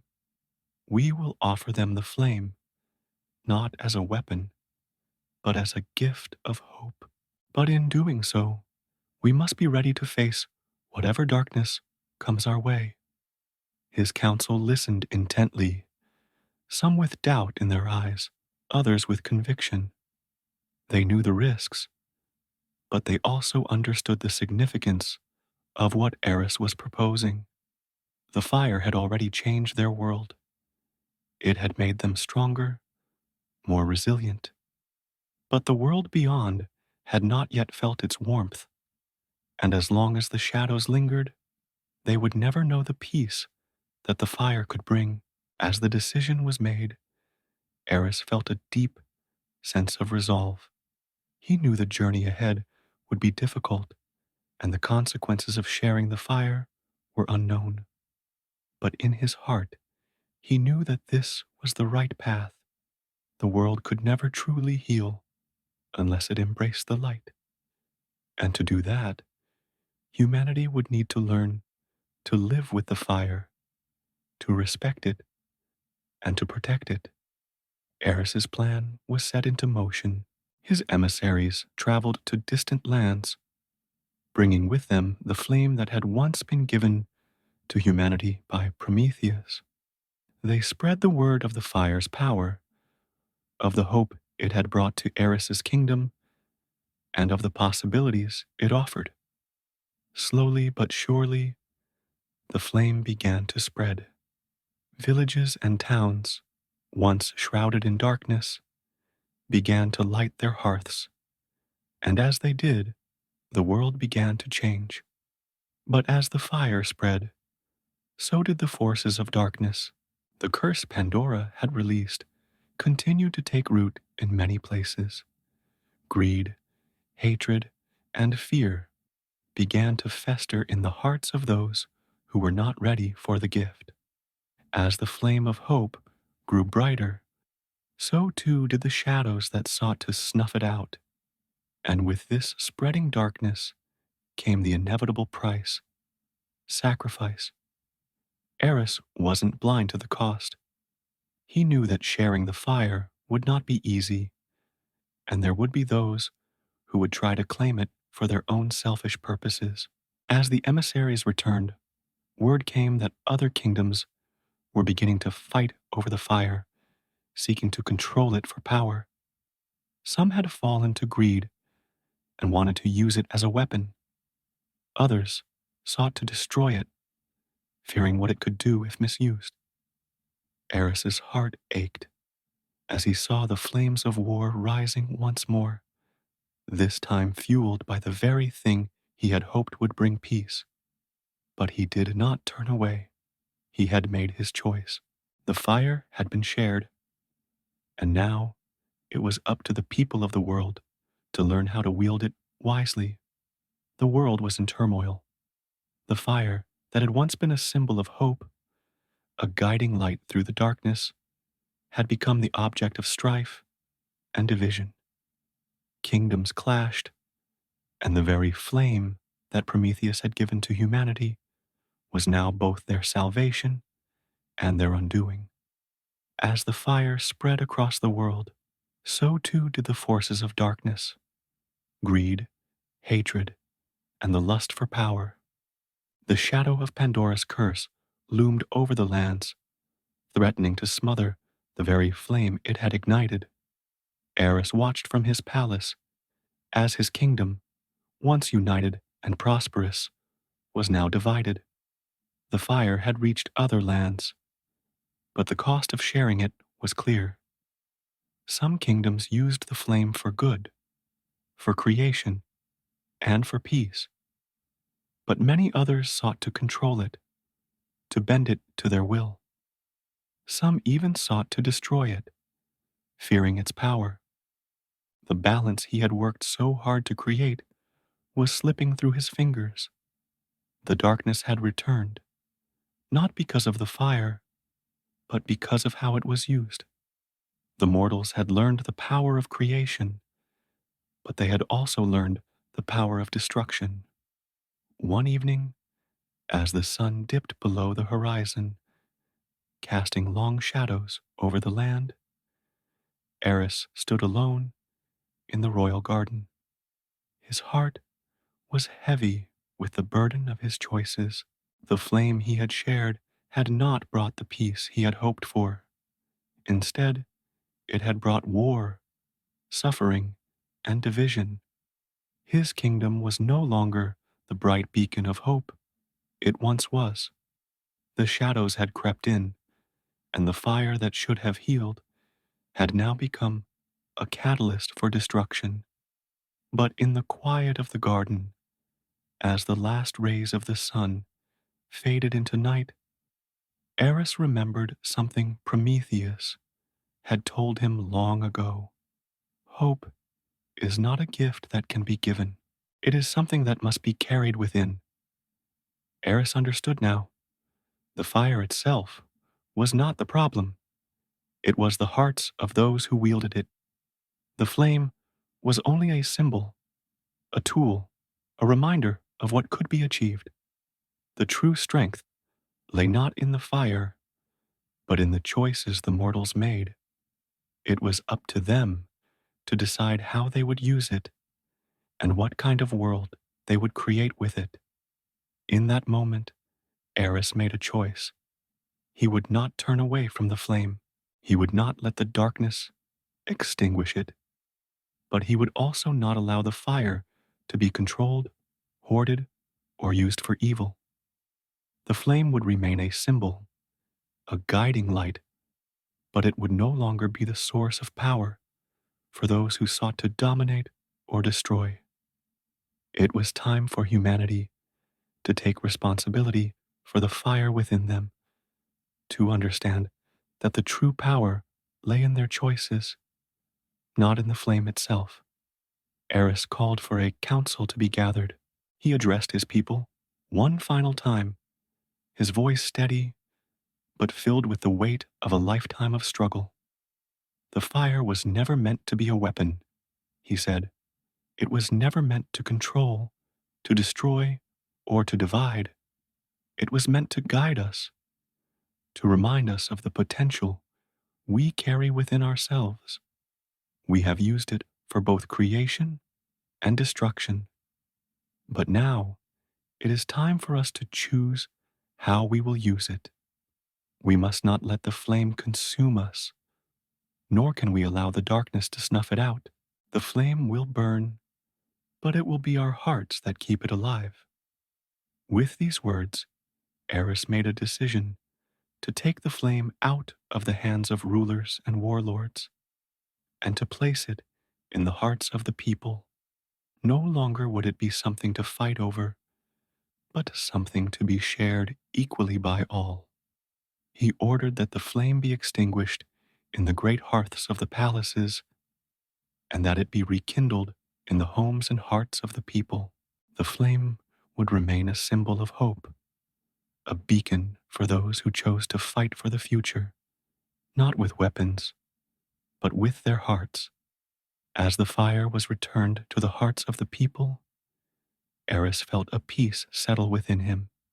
He had made the right choice. He had not given up the flame, but he had redefined what it meant. It was no longer a force to be wielded for power.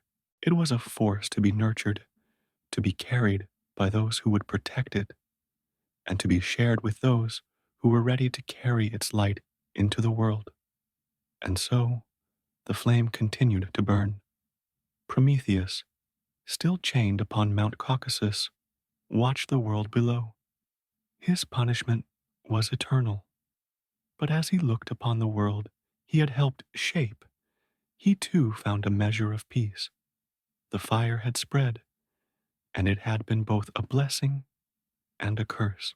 But it was now in the hands of the mortals, and it was their choice how they would carry it forward. Hope still burned in the hearts of humanity, and though the shadows would always be a part of the world, the fire would never be fully extinguished. It was a light that would continue to guide them as long as they remembered the price of the gift and the responsibility that came with it. The flame of Prometheus had not been in vain. Story, Aphrodite, goddess of love and beauty, the sea stretched endless and wild, a churning expanse of blue and gray beneath a sky heavy with storm clouds. Waves crashed against each other, their crests frothing white, as if the ocean itself were alive, restless, and hungry. The wind howled, a primal song that whipped the water into a frenzy, carrying the scent of salt and something deeper, something ancient, something divine. This was no ordinary day on the shores of the world. This was a day of creation, a moment when the heavens and the earth would collide to birth a legend. Far above, the gods watched in silence, their golden halls on Olympus trembling with the echoes of a cosmic struggle. It had begun with Kronos, the titan of time, whose ambition rivaled the stars.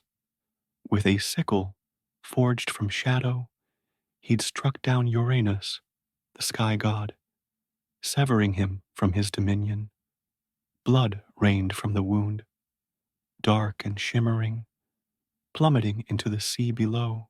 Where it touched, the water hissed and bubbled, the foam rising thick and luminous, a cradle woven from the chaos of the divine. And from that foam, she emerged, Aphrodite. She rose slowly, gracefully, as if the sea itself couldn't bear to let her go. Her form was perfection, a vision no mortal eye could fully grasp. Her skin glowed like polished pearl, kissed by the sun's first light, her curves soft yet commanding.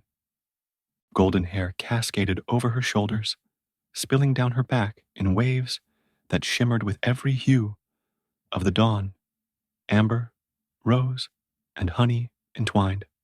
Her eyes, a deep and endless blue, sparkled with mischief and promise, reflecting the ocean that had birthed her. She stepped onto the shore, barefoot on the wet sand, and the waves stilled, bowing to her presence. The wind softened to a caress, threading through her hair, as if it too were enchanted. Aphrodite tilted her head, taking in the world with a smile that was both innocent and knowing. She stretched her arms, her laughter ringing out, a sound like bells dancing on the breeze, light yet laced with power. The sea creatures stirred, dolphins leaping in her honor, shells glinting brighter, as if polished by her gaze. She was beauty incarnate, a force that bent nature to her will without effort, without thought. But beneath that beauty lay something else, a spark of whimsy, a hint of danger, a goddess who knew her allure and reveled in it. On Olympus, the gods felt her arrival before they saw her. A ripple passed through their ranks, a shiver of awe and unease. Poseidon, lord of the seas, leaned forward on his trident, his stormy eyes narrowing as he watched her emerge from his domain. She's mine, he murmured, half to himself, his voice a rumble of waves. But Athena, wise and stern, shook her head, her owl fluttering uneasily on her shoulder. She's no one's, she countered. Beauty like that answers to itself. Zeus, king of the gods, stood at the edge of his throne, his lightning-scarred hands gripping the armrests.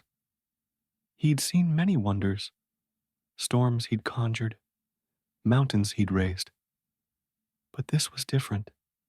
Aphrodite's presence was a challenge, a wild card in the ordered chaos of his rule. Her beauty wasn't just a gift, it was a weapon, one that could sway hearts and topple empires. He felt it in his bones, a flicker of dread beneath his pride. She'll need watching, he said, his voice low, commanding the council's attention.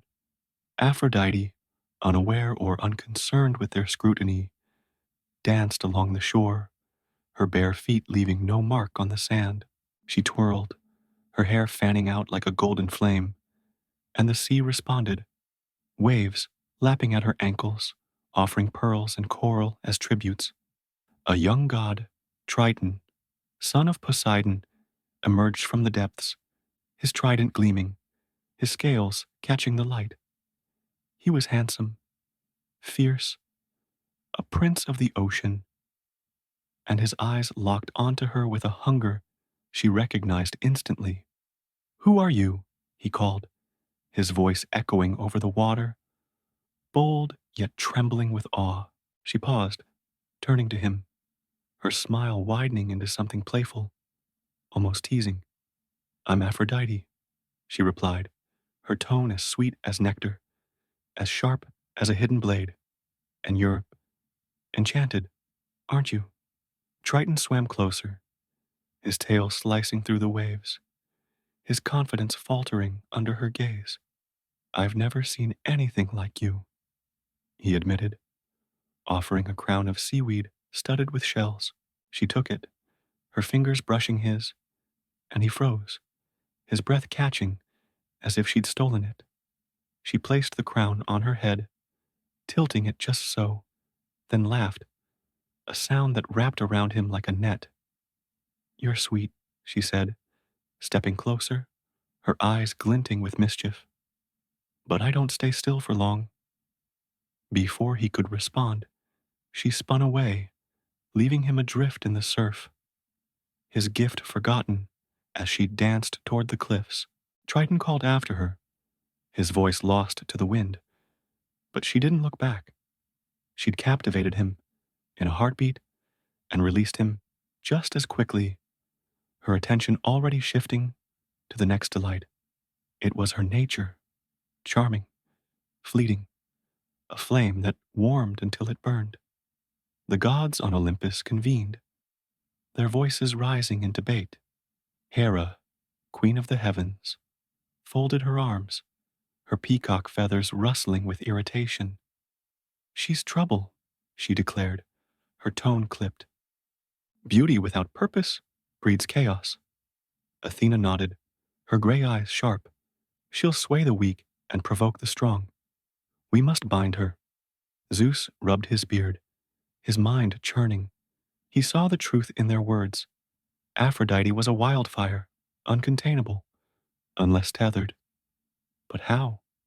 She was no warrior to be disciplined, no craftsman to be tasked. Her power lay in her presence, her ability to ignite desire with a glance. She needs a match, he mused, his gaze settling on Hephaestus, the smith god, hunched over his forge in the corner. Hephaestus was an anomaly among the gods, broad-shouldered and strong, but marred by a twisted leg and a face scarred from flame. His hands, rough and blackened, shaped metal with a skill unmatched. But he was no beauty, no rival to the radiant newcomer. Zeus smiled, a plan forming. Hephaestus, he called, his voice booming. You'll take her as your wife. The smith god looked up, his hammer pausing mid-strike, confusion etching his soot-streaked face. Me? He rasped, his voice hoarse from the forge's heat. The other gods murmured, some laughing, others frowning. Hera's eyes narrowed, sensing the strategy. Bind Aphrodite to the least alluring of them. Dampen her spark with duty. Aphrodite appeared then, summoned by Zeus's will, stepping into the hall like a sunrise breaking through storm clouds. The air shifted, every eye drawn to her, every breath held. She tilted her head, assessing the gathering, her smile unwavering, but her eyes flickering with something sharper: curiosity, perhaps defiance. "A husband," she said, her voice lilting, as if testing the word. She glanced at Hephaestus, taking in his hunched form, his rough hands, the embers clinging to his tunic. Zeus nodded, firm. "Hephaestus will temper you. You'll be his, and he yours. A union to balance the heavens."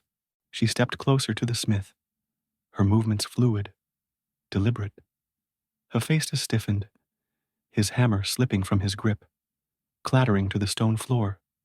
She reached out, brushing a finger along his arm, leaving a trail of warmth that made him flinch. "You're strong," she said, her tone teasing, "but can you keep up with me?" The hall tensed, waiting for her refusal, her rebellion, but she surprised them. She laughed, light and carefree, and shrugged. "Fine, I'll play along." The gods exhaled, relieved, but Hera's frown deepened. She saw the glint in Aphrodite's eyes, the promise of mischief, unbound by vows. Hephaestus, flustered but hopeful, offered a shy nod, his hands twitching as if to craft something worthy of her. Aphrodite turned away, her smile widening, already plotting beyond the chains they thought they'd forged. She left the hall, her laughter trailing behind, and descended to the shore once more. The sea welcomed her, waves curling around her feet, the foam rising anew as if to claim her back. She stood there, gazing at the horizon, her beauty a beacon that drew the world's attention. Gods, mortals, the very elements themselves.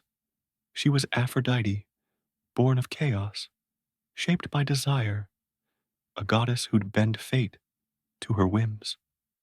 Above, Zeus watched, his triumph tempered by unease.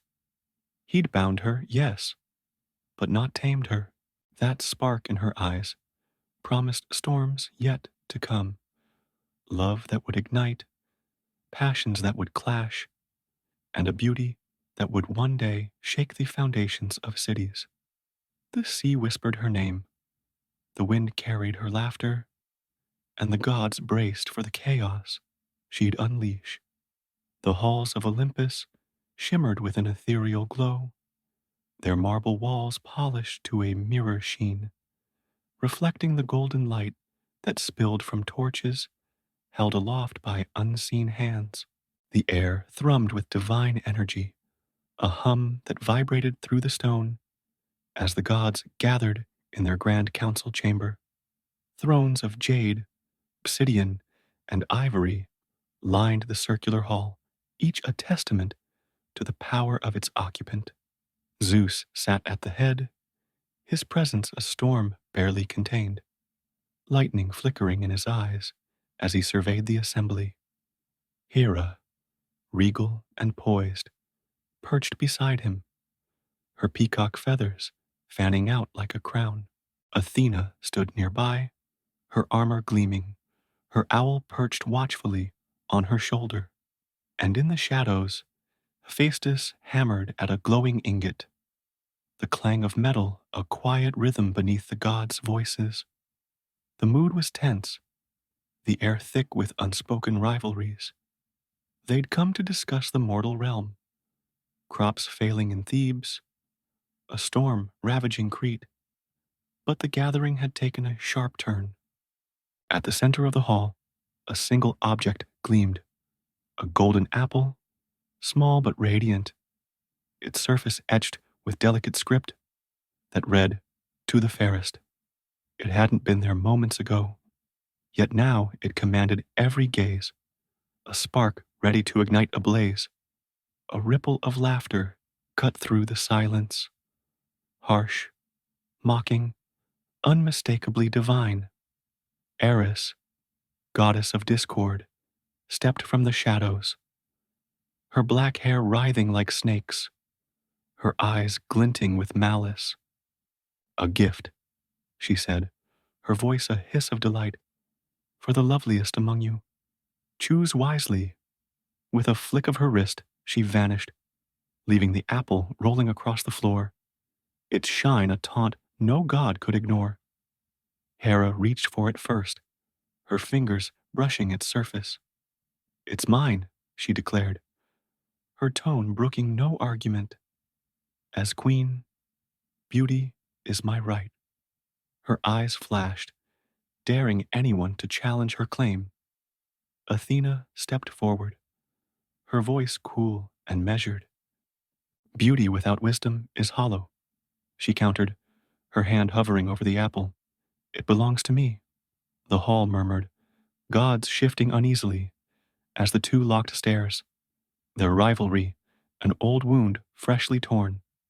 Then came the laughter, light, musical, a sound that turned every head. Aphrodite entered, her presence a sunrise, breaking through the gloom. Her golden hair flowed like liquid light, her gown of sea-green silk clinging to her form, shimmering with every step. She moved with a grace that seemed effortless, yet every sway of her hips, every tilt of her head was calculated, a dance of allure that silenced the room. Hephaestus's hammer stilled, his scarred face flushing as he watched her, his wife, yet a stranger he could never fully claim. The apple's mine, Aphrodite said, her voice soft but firm, laced with a playful edge. She stopped beside it, bending slightly to let her fingers graze its surface, her smile dazzling. Beauty isn't power or wisdom, it's this. She gestured to herself, a flourish that drew gasps from lesser gods like Hermes, who leaned forward, entranced. Hera's lips thinned, her feathers bristling. You're a child playing at divinity, she snapped. This is no game for you. Athena's gray eyes narrowed, her tone cutting. You offer nothing but vanity. Step aside.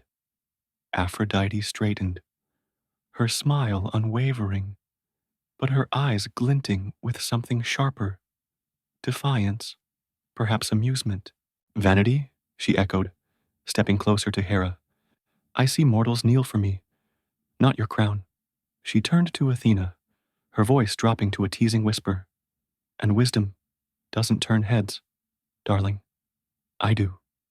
The hall tensed, the air crackling as the three goddesses faced off, the apple a golden ember between them. Zeus raised a hand, his voice booming. Enough. The chamber shook, dust drifting from the ceiling. I won't settle this. Your bickering tires me. He scanned the room, his gaze settling on a solution. A mortal, a pawn to shift the burden. Paris of Troy will judge.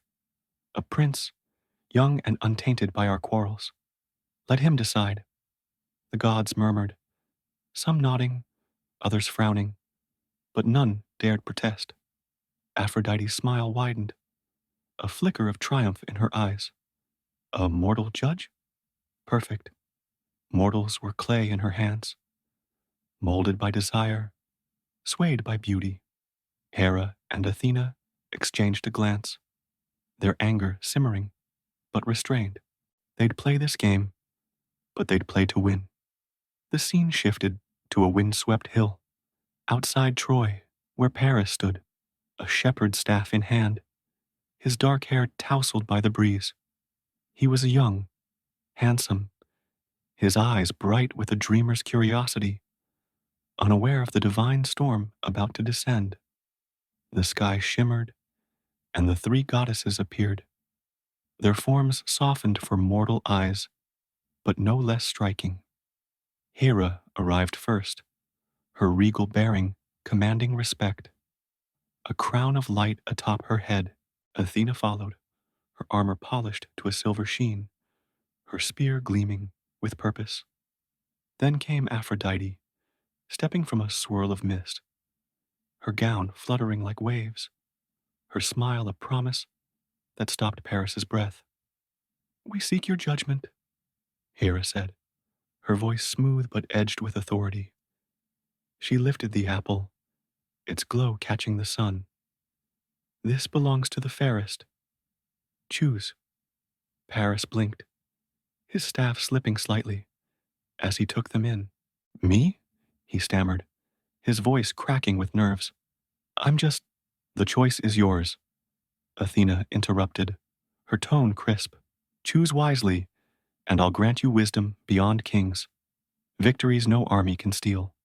She stood tall, her owl circling above, a symbol of her offer's weight. Hera stepped closer, her eyes locking onto his. Choose me, and power will be yours. Rule over lands stretching beyond the sea, a throne no man can challenge. Her words carried the weight of empires, a vision of glory that made Paris's pulse quicken. Aphrodite said nothing at first, letting their promises hang in the air. She moved toward him, her steps light, her scent like roses and salt water, wrapping around him. She stopped close, too close, her blue eyes peering into his, her lips curving into a smile that felt like a secret shared just between them. Paris, she purred, her voice a melody that drowned out the wind. They offer you things, cold, distant things. I offer you her. She waved a hand, and an image flickered in the air. Helen of Sparta, her beauty a flame that seared Paris's mind. Hair like midnight, eyes like dawn, a face that could launch 1,000 dreams. The most beautiful woman in the world, Aphrodite continued, leaning in, her breath warm against his ear. Yours, if you choose me. Paris swallowed, his mouth dry, his heart hammering. Hera's power, Athena's wisdom, they paled against this. Helen, he could see her, feel her, a longing he hadn't known he possessed, surging to life. Aphrodite's smile deepened, knowing she'd struck the chord no mortal could resist. She stepped back, her gaze never leaving his, her confidence unshakable. Paris hesitated, glancing at Hera and Athena. Their faces hardened, their offers suddenly hollow. He turned back to Aphrodite, the apple trembling in his hand as he held it out. You, he said, his voice barely a whisper. It's yours. Aphrodite took it, her fingers brushing his, sending a shiver through him. Good choice, she said, her tone playful, victorious. She twirled the apple, its glow reflecting in her eyes, and laughed, a sound that echoed over the hill, light but laced with triumph. Hera's face darkened, her feathers quivering with rage. You'll regret this, she hissed, her voice a promise of vengeance. Athena's jaw tightened, her spear glinting as she turned away. Fool, she muttered, her words aimed at Paris, but cutting toward Aphrodite. You've sown your ruin. Aphrodite shrugged, unperturbed, tossing the apple lightly in her hand. They're jealous, she said to Paris, her tone conspiratorial, as if they shared a private jest. Don't mind them. She stepped back, her form shimmering as she prepared to return to Olympus, leaving him dazed on the hill. The sky darkened as Hera and Athena vanished, their anger a storm brewing on the horizon. Paris stood alone, the weight of his choice settling like a stone in his chest. He'd chosen beauty, love, a dream, but he couldn't see the threads Aphrodite had spun, threads that would pull tight around Troy, strangling it with war. On Olympus, Aphrodite lounged on a throne of silk and shells, the apple resting in her lap.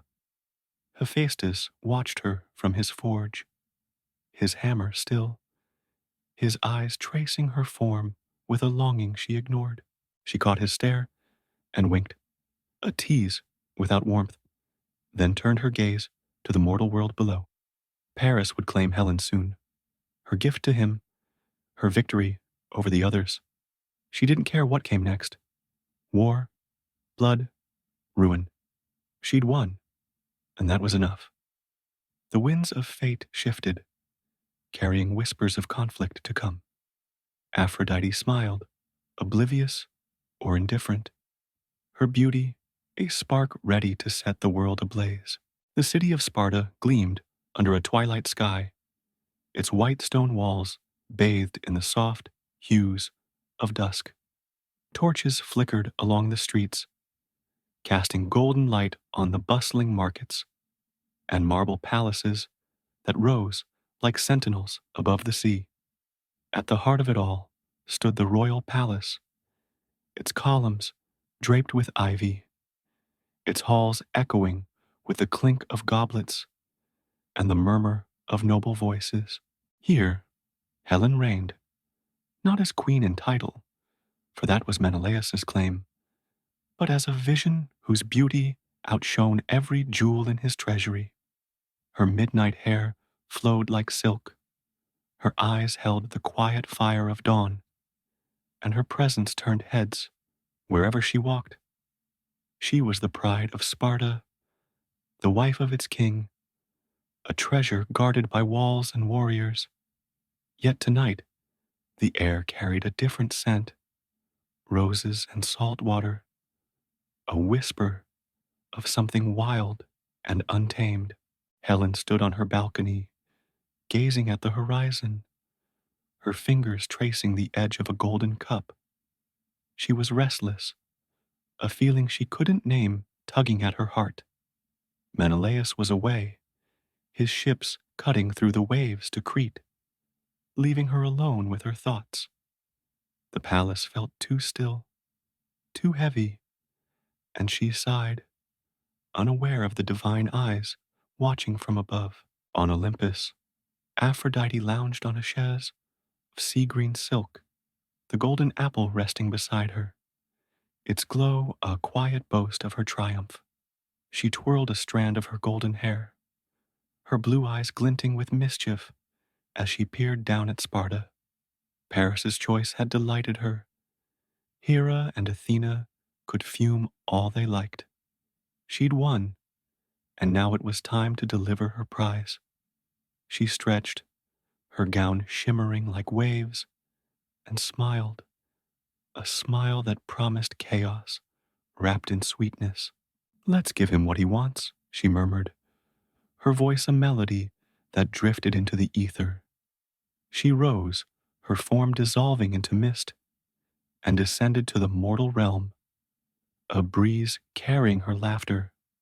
She appeared on a cliff overlooking the sea, her bare feet brushing the grass, her presence stirring the night.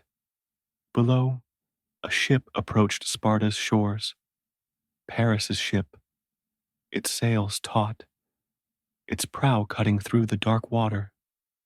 He stood at the helm, his dark hair tousled by the wind, his eyes fixed on the city ahead. He'd dreamed of Helen since Aphrodite's vision, her face haunting him, a longing he couldn't shake. Aphrodite watched him, her smile widening. "Poor boy," she said, her tone teasing. "You don't even know what's coming." She waved a hand, and a shimmer of golden light flowed from her fingers, spiraling down to the palace. It slipped through the balcony doors, curling around Helen like a warm embrace. Her breath caught, her cup slipping from her grasp to clatter on the stone. She clutched her chest, a sudden heat blooming within her, a pull, a need, a desire she couldn't explain. Her eyes darted to the sea, and there in the distance, she saw the ship, its sails catching the moonlight. She didn't know why, but her heart raced, her feet itching to move. Aphrodite appeared beside her then, invisible to mortal eyes, her laughter soft and delighted. Feel it, she whispered, her voice weaving into Helen's thoughts. He's yours, and you're his. She snapped her fingers, and the spell deepened, binding Helen's heart to Paris's with threads of enchantment no mortal could resist. Helen stepped back, dizzy, her hands trembling, but the pull was too strong. She turned from the balcony, her gown trailing behind her, and descended to the shore, drawn by a force she couldn't name. Paris disembarked, his boots sinking into the sand, his retinue of Trojan guards trailing behind. He'd come under the guise of diplomacy, a prince seeking trade, an emissary of Troy, but his true purpose burned in his chest. He scanned the beach, the city's lights flickering like stars, and then he saw her. Helen emerged from the shadows, her figure framed by the waves, her beauty stealing the air from his lungs. She moved toward him, hesitant yet compelled, her eyes locking onto his with an intensity that mirrored his own. Aphrodite hovered above, her form shimmering in the moonlight, her laughter bubbling like a stream. Perfect, she said, clapping her hands. She flitted between them, unseen, her presence a spark that ignited the air. Paris stepped forward, his voice low, reverent. You're Helen, he said, as if no other words mattered. She nodded, her lips parting, a flush creeping up her cheeks. And you're Paris, she replied, her voice soft, uncertain, yet certain all at once. They stood there, the waves lapping at their feet, the world narrowing to just the two of them. Aphrodite circled, her fingers trailing golden light, weaving their fates tighter. Kiss her, she whispered to Paris, her tone playful, commanding. He obeyed, leaning in, his hand brushing Helen's cheek as their lips met. The kiss was electric, fire that consumed them both, sealing the spell.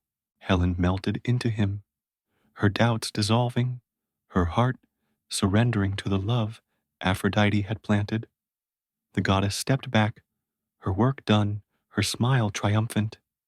Beautiful, she said, her voice a sigh of satisfaction.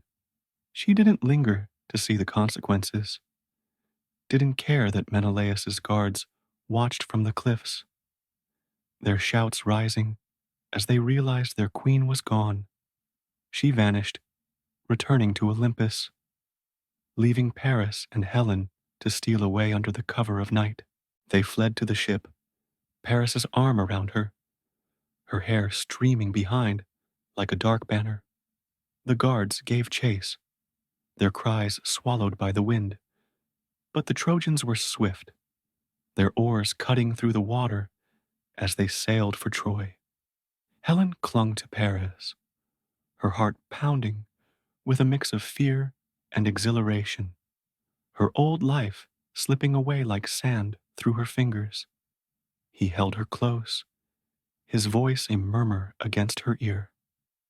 You're mine now, he said, and she nodded, believing it, lost in the enchantment. On Olympus, Aphrodite lounged once more, her chaise cradling her as she watched the ship fade into the horizon. Hephaestus approached, his steps heavy, his forge-darkened hands clasped behind him. What have you done? He asked, his voice rough, tinged with worry. She glanced at him, her smile lazy, unconcerned. Given a boy his dream, she replied, twirling the apple, and proved I'm the fairest. Isn't it lovely? He frowned, his eyes tracing the mortal world below. Menelaus won't let this go. There'll be war. She shrugged, her laughter light. Let them fight. Love's worth it, don't you think? Hephaestus said nothing, his silence a weight she ignored. She leaned back, her gaze drifting to the stars, content in her victory. But the ripples were spreading. In Sparta, Menelaus returned to an empty palace, his roar of rage shaking the halls. His guards knelt, trembling, recounting Helen's flight with the Trojan prince. His face darkened, his hands clenching into fists as he summoned his brother, Agamemnon, and the kings of Greece. She's mine, he growled, his voice a vow. I'll burn Troy to the ground to get her back. The winds carried his words to Olympus, where Hera and Athena listened, their anger flaring anew. She's gone too far, Hera said, her feathers quivering with wrath. Athena nodded, her spear glinting. She'll pay for this, and Paris with her. They turned their gaze to the mortal realm, their plans taking shape, their vengeance a storm gathering strength. Aphrodite, oblivious or indifferent, danced through her chambers, her gown swirling around her. She hummed a tune, her fingers brushing a mirror that reflected her flawless face. The apple sat on a pedestal, a trophy of her triumph, its glow a quiet taunt to her rivals. She'd kept her promise. Paris had Helen, and her beauty reigned supreme. What did it matter if swords clashed, if blood spilled? Love was her domain, and she'd wielded it like a blade. The sea beyond Troy churned, the ship nearing its harbor, Paris and Helen stepping onto the shore, hand in hand. The city welcomed them, its people cheering their prince, unaware of the shadow creeping closer. Aphrodite watched from above, her laughter echoing over the waves, a sound that carried both delight and doom. The threads of fate tightened, the mortal world tilting toward chaos. Sparta's king sharpened his blades, Greece's armies rallied, and Troy stood proud, blind to the fire Aphrodite had lit, a fire that would soon consume them all. The shores of Troy stretched wide and golden, kissed by a sun that hung low in the sky, casting long shadows over the city's towering walls. Built of stone and defiance, Troy stood as a fortress unyielding, its spires piercing the heavens, its gates sealed against the world. Within, the people thrived. Merchants bartered silks, children raced through the streets, and priests offered prayers to the gods. Paris and Helen had returned, their arrival met with cheers. Their love a tale whispered in every corner. She stood beside him now, her dark hair gleaming, her beauty a beacon that drew every eye, while he, proud and besotted, wore the confidence of a prince who'd won the ultimate prize. But beyond the horizon, the sea churned with a darker purpose. A fleet of ships, hundreds strong, cut through the waves, their black sails taut, their prows aimed at Troy. Menelaus led them, his face a mask of fury, his hands gripping the helm as he vowed to reclaim his wife. Beside him stood Agamemnon, his brother and king of Mycenae, his eyes cold with ambition, and Odysseus, the cunning strategist, whose mind already spun webs of war. The Greeks had come, their swords sharp, their hearts hardened by betrayal, and the air thrummed with the promise of blood.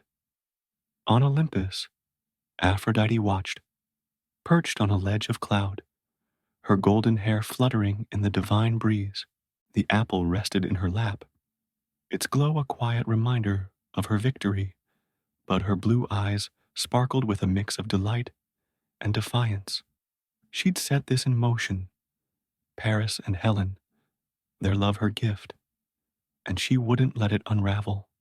Hera and Athena stood apart, their gazes fixed on the mortal realm, their anger a storm brewing in silence. They'd lost the contest, but they'd win the war, their vengeance a blade aimed at Aphrodite's triumph. The first clash came at dawn, the Greek ships beaching on Trojan sand, their warriors spilling forth like a tide of iron. Spears clashed against shields, arrows rained from the walls, and the air filled with the cries of the fallen. Paris stood atop the battlements, his bow drawn, his eyes searching for Helen in the palace behind him. She watched from a tower, her hands clasped, her heart torn between love and the guilt she couldn't name. The spell held her fast, but whispers of Sparta, of Menelaus, haunted her dreams. Aphrodite descended then, her form shimmering into the fray, invisible to all but the gods. She moved like a dancer, her gown swirling, her laughter a soft counterpoint to the chaos. She found Paris, his arrow faltering as a Greek spearman charged. Not yet, she murmured, her voice a caress against his ear. She waved a hand, and a gust of wind deflected the spear, sending it harmlessly into the sand. Paris loosed his shot, the arrow finding its mark, and he turned, sensing her presence, though he saw nothing. "Thank you," he whispered, and she smiled, her fingers brushing his shoulder, leaving a warmth that steadied him. She flitted to the Trojan lines, her power weaving through the ranks. Hector, Paris's brother and Troy's greatest warrior, stood at the forefront, his sword a blur as he cut through Greek foes. Aphrodite appeared beside him, her form a flicker of light only he could feel. "Fight for love," she said, her voice a spark that ignited his resolve. "For Helen, for Paris, for me." Hector's eyes hardened, his blade striking with renewed fury, and the Trojans rallied, pushing the Greeks back to the shore. But the war was no simple game. Menelaus roared from the beach, his spear piercing a Trojan shield, his gaze fixed on the city. "Helen!" he bellowed, his voice carrying over the din, a vow and a curse. Aphrodite heard it, her smile faltering for a fleeting moment, but she shook it off, her laughter returning. "He's stubborn," she muttered, twirling a lock of hair. "But he won't win." Days turned to weeks, then years, the war stretching into a brutal stalemate. The fields beyond Troy blackened, the rivers ran red, and the gods took sides. Hera and Athena bolstered the Greeks, their whispers guiding Agamemnon's strategies, their wrath felling Trojan heroes. Aphrodite countered them, her interventions bold and reckless. When Menelaus cornered Paris in a duel, his blade inches from the prince's throat, she swept in, her form dissolving into mist. She pulled Paris from the fray, depositing him safely within the walls, leaving Menelaus slashing at shadows, his rage boiling over. "You can't have him," she taunted, her voice echoing in the wind, unheard by mortals, but a barb to her rivals. Hera's eyes flashed, her voice a hiss from Olympus. "You meddle too much, child." Athena's spear glinted, her tone icy. "You'll tire of this game when Troy burns." Aphrodite tossed her head, unconcerned. "They won't burn. Not while I'm here." She returned to the palace, appearing before Helen, who knelt by a window, her face pale, her hands trembling. "Why is this happening?" Helen whispered, her voice breaking. Aphrodite knelt beside her, her touch gentle but firm. "Because you're worth it," she said, her tone soothing, almost sincere. "Paris loves you. I made sure of it." Helen's eyes searched the air, sensing the goddess, and nodded, the spell tightening its hold. Aphrodite smiled, satisfied, and vanished, leaving Helen to her fate. But the tide was turning. The Greeks grew cunning, their losses fueling innovation. Odysseus devised the wooden horse, a gift cloaked in treachery, its hollow belly filled with warriors. The Trojans, weary and hopeful, dragged it within their walls, a decision that sealed their doom. Aphrodite watched from above, her laughter fading as the plan unfolded. She descended once more, her form frantic, her fingers weaving light around Paris and Helen as flames began to lick the city's edges. Run, she urged, her voice sharp with urgency. She guided them to a hidden gate, her power shielding them from Greek spears. Paris clutched Helen's hand, his face streaked with soot, his courage faltering. We'll escape, he said. But Aphrodite's eyes darkened. She saw the fires spreading, the walls crumbling, the end rushing closer. She pushed them forward, her strength waning under the weight of mortal chaos. A thunderclap shook the sky, and Zeus appeared, his form towering over the battlefield, his lightning crackling with authority. Enough, he boomed, his voice silencing the war's roar. He turned to Aphrodite, his gaze stern. You've gone too far. Step back. She bristled, her hands clenched, her beauty defiance itself. They're mine, she protested, gesturing to Paris and Helen. I promised them. You promised ruin, Zeus interrupted, his tone final. This ends now. The mortals will finish it. His hand swept downward, and a barrier of light forced her upward, back to Olympus, her cries of frustration lost to the wind. She landed on her throne, her chest heaving, her apple rolling to the floor with a dull thud. Hephaestus approached, his steps tentative, his voice low. It's over, he said, his scarred hand reaching for hers. She pulled away, her eyes blazing. It's not over, she snapped, but the lie hung heavy between them. She turned to the mortal realm, her gaze piercing the smoke that rose from Troy. The city fell that night, the horse's belly spilling Greek warriors who torched the streets.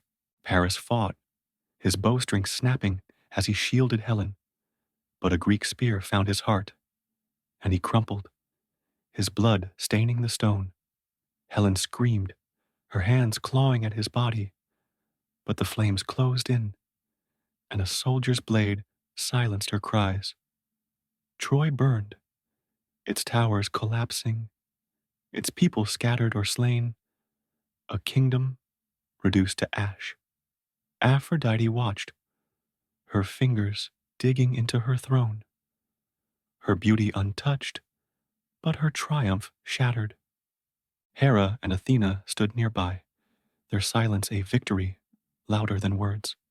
She didn't look at them, her eyes fixed on the ruin below, her laughter stilled for the first time in centuries.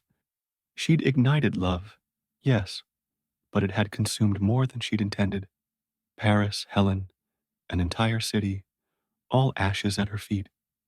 The war raged to its end, the Greeks claiming their hollow victory, their ships heavy with spoils and grief. Aphrodite rose, her gown trailing behind her, and walked to the edge of Olympus, the apple forgotten. She'd won the contest, kept her promise, but the cost loomed larger than her pride. The sea below whispered her name, a reminder of her birth, her power, her chaos. Troy's embers glowed in the distance, a testament to her handiwork, a fire she couldn't extinguish.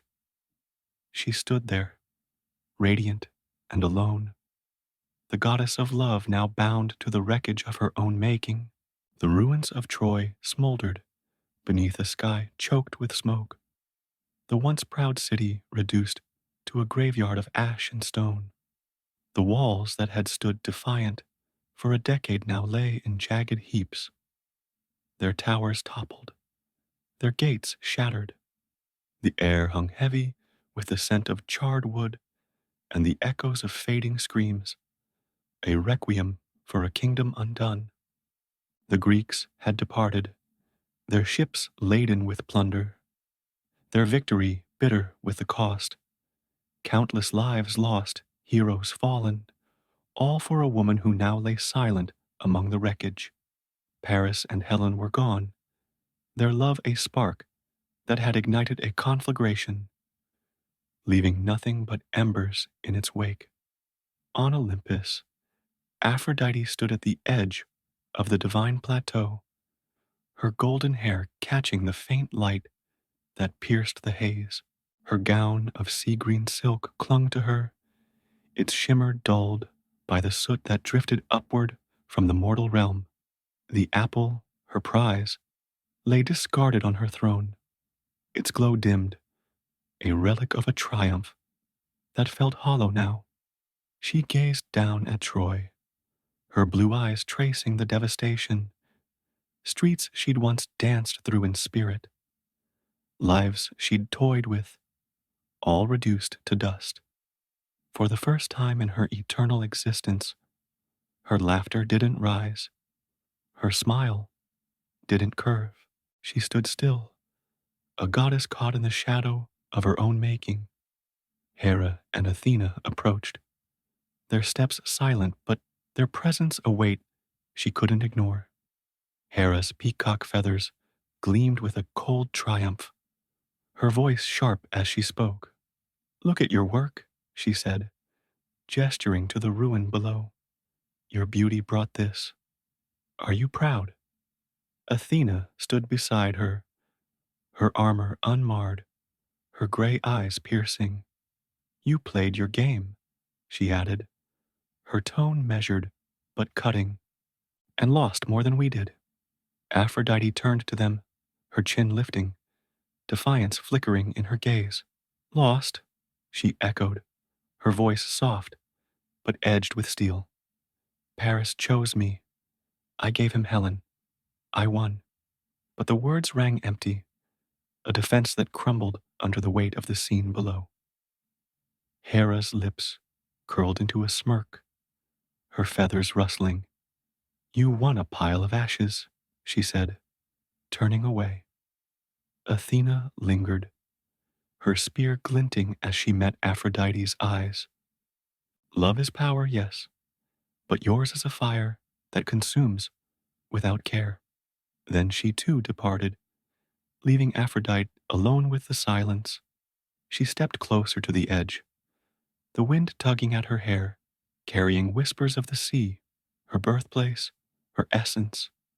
The waves below churned, their foam rising white and fleeting, a mirror to the moment she'd emerged, radiant and untamed.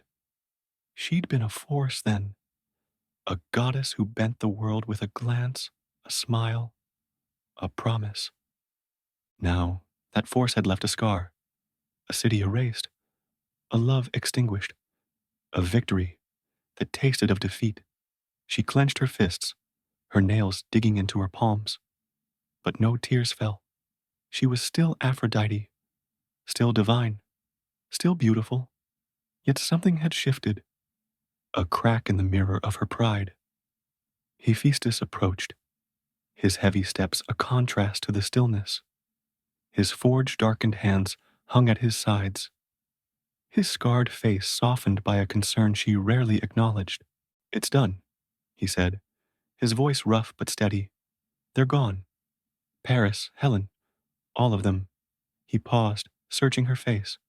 Was it worth it? She didn't answer at first, her gaze fixed on the horizon. Worth it? She'd craved the apple, the title of fairest, the power to prove her beauty supreme.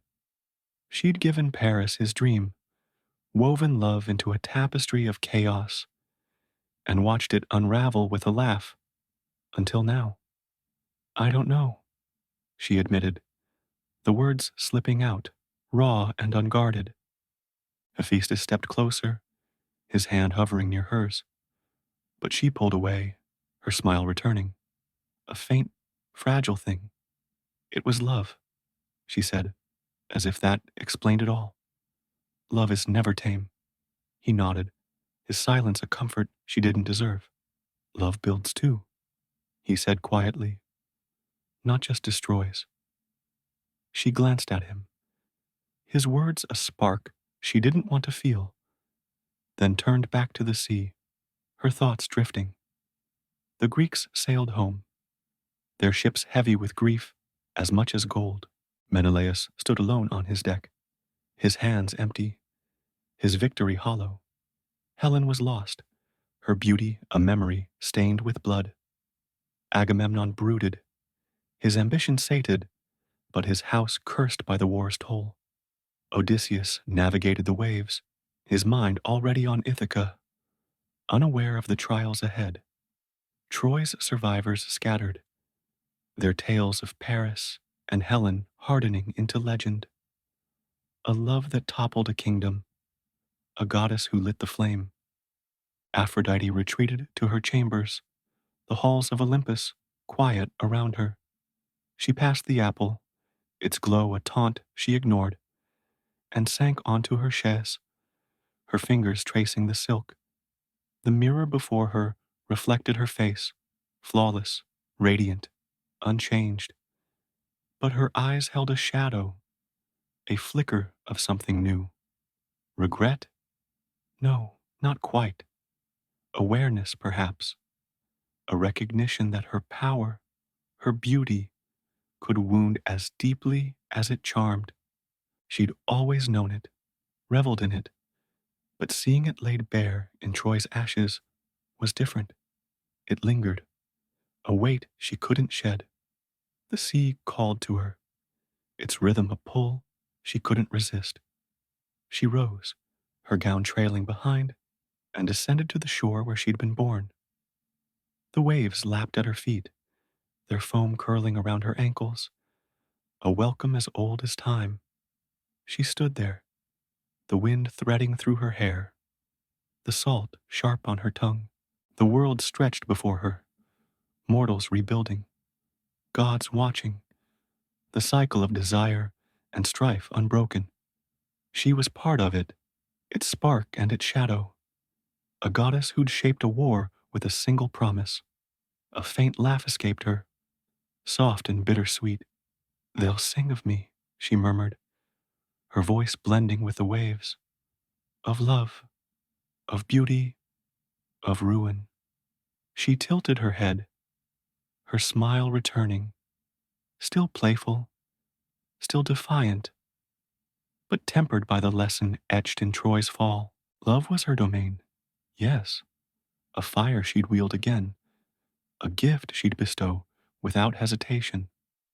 But its flames could burn beyond her control, consuming more than she intended.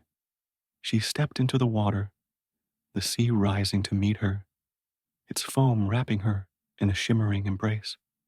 The horizon glowed, a promise of new beginnings, new games. She'd lost Paris and Helen, lost Troy, but she hadn't lost herself. She was Aphrodite, born of chaos, forged in beauty, a force no war could dim. The apple lay behind her, its glow a memory, but her power pulsed anew, ready for the next heart to claim, the next fate to twist. Above, Olympus stood silent, the gods resuming their eternal watch. Hera and Athena savored their triumph, their vengeance complete, but it was a cold comfort. War had scarred them all, a cost they'd share with Aphrodite. Zeus gazed down, his lightning stilled, his judgment final. The mortal realm healed slowly, its people weaving tales of the war, of Paris's choice, Helen's flight, and the goddess whose beauty had undone them. The waves whispered her name, a chant that carried through time. Aphrodite turned, her figure a silhouette against the dawn, and walked deeper into the sea, her laughter rising once more, a sound that promised delight and danger in equal measure. Troy was gone, its lesson etched in stone and song, but she endured, radiant and reckless, a goddess who'd sparked a fire and learned its heat. The foam rose again, white and fleeting, a circle complete. She vanished into it, her presence lingering in the air. The sea, the stories, a reminder that love, though beautiful, could be a flame that devoured all if left unchecked. The world turned, its wounds fading, its dreams reborn, and Aphrodite waited, ever the spark, ever the shadow, ready to ignite the next tale. Story: Pan, the song of the deep woods. The forest was alive that day, birds chattering, wind rustling leaves, a creek giggling over stones, when a scream cut through it all, sharp and panicked. Dryope, a nymph with hair like moss and eyes like spring buds, stumbled through the undergrowth, her arms empty, her breath ragged. She'd just given birth, right there under an oak, and what came out wasn't the soft, perfect baby she'd dreamed of. It was a thing, half human, half goat, with tiny horns poking through a mop of curls, hooves kicking the dirt, and a bleat that sounded more like a laugh than a cry. She'd taken one look, shrieked, and bolted, leaving the little monster behind. Hermes found him hours later, drawn by that odd, hiccuping wail. The god of messengers was zipping through the woods on some errand for Zeus, probably dodging Hera's latest tantrum, when he skidded to a stop, winged sandals kicking up pine needles. There, tangled in brambles, was the kid, a mess of fur and freckles, grinning up at him with eyes too big and too bright. "Well, aren't you a surprise?" Hermes said, crouching. The baby reached out, grabbing his finger with a tiny, clammy hand, and Hermes laughed. A rare, real laugh. "Guess you're mine, huh?" He scooped the little guy up, brushing off thorns, and took a good look. Legs like a goat's, splayed and sturdy. Horns, already curling, sharp enough to snag a cloak. A face that was human enough. Round cheeks, a snub nose, but wild, like the forest itself had shaped it. Dryope was long gone, her footprints fading into the brush. But Hermes didn't care. "You're not so bad," he muttered, tucking the kid under his arm. "Let's see what the big shots think." Olympus wasn't ready for them. Hermes burst through the golden gates, sandals buzzing, and plopped the baby on a marble table, right in the middle of a council meeting. Zeus was mid-rant, thunder rumbling in his voice, when he stopped, staring. Hera's eyebrow shot up, Dionysus snorted wine out his nose, and Apollo strummed a sour note on his lyre. "What is that?" Athena asked, leaning closer, her owl blinking from her shoulder. "This," Hermes said, grinning wide, "is my boy. Name's Pan. Say hi, kid." Pan obliged, bleated loud enough to rattle the goblets, then giggled, kicking his hooves. The hall erupted. Zeus roared with laughter, slapping his thigh so hard a lightning bolt zapped a cloud outside.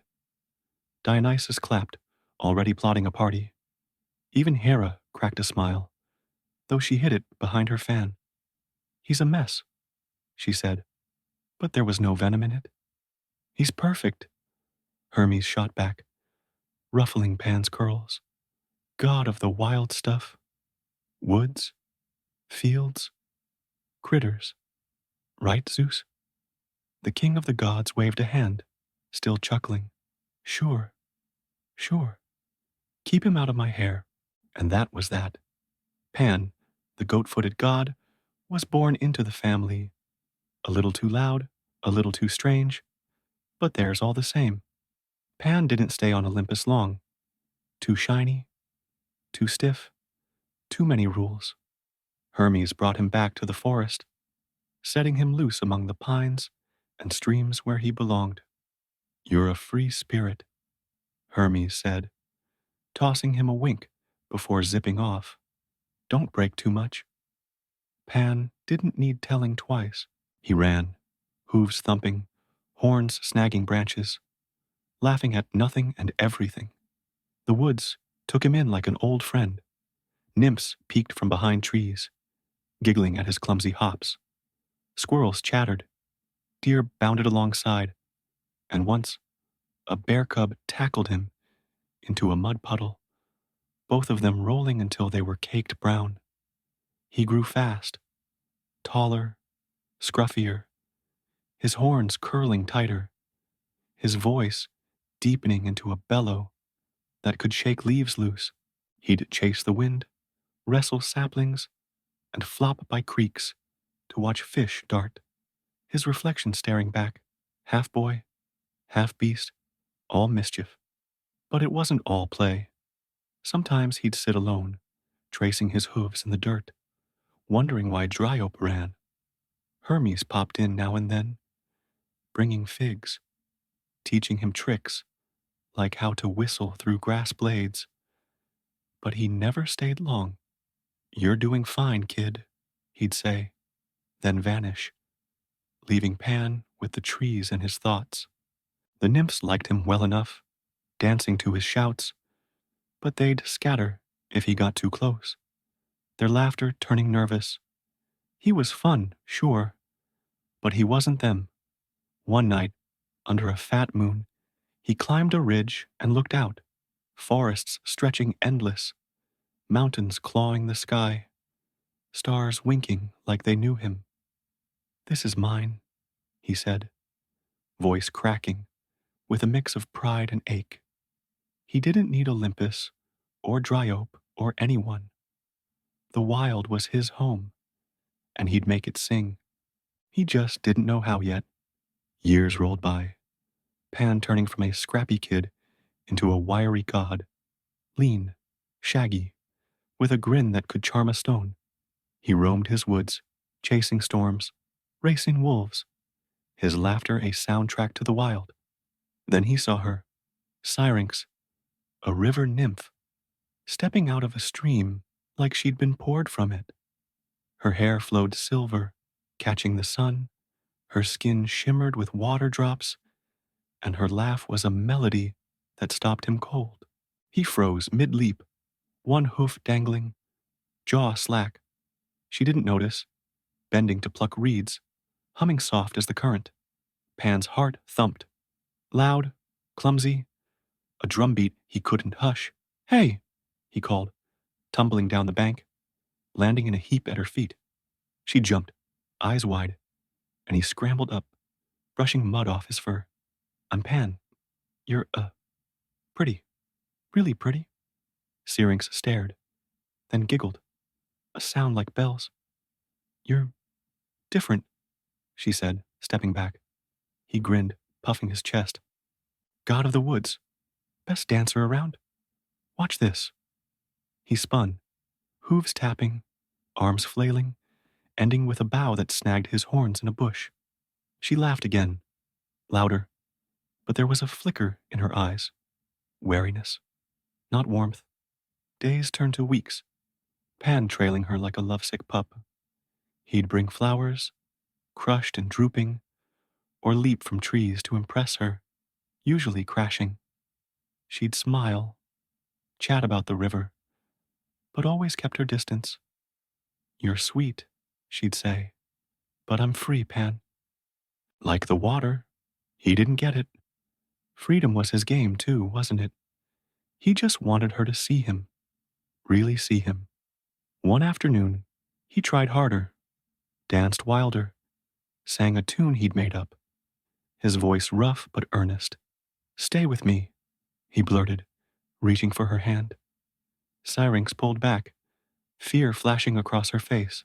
"No," she whispered, and ran, her feet splashing the stream. Pan chased, not to catch, just to explain, but she was fast, calling to the river gods as she went. A shimmer swallowed her, and when he reached the bank, she was gone. In her place stood a cluster of reeds, swaying in the breeze. He sank to his knees, chest tight, the wind whistling through the stalks, a sound soft, sad, beautiful. Syrinx, he breathed, tears pricking his eyes. He cut the reeds, gentle as he could, and tied them into a pipe. When he blew, the notes sang. Her voice, his pain, the woods all tangled together. The Saupan was born, and the forest listened. The forest didn't sound the same after Syrinx.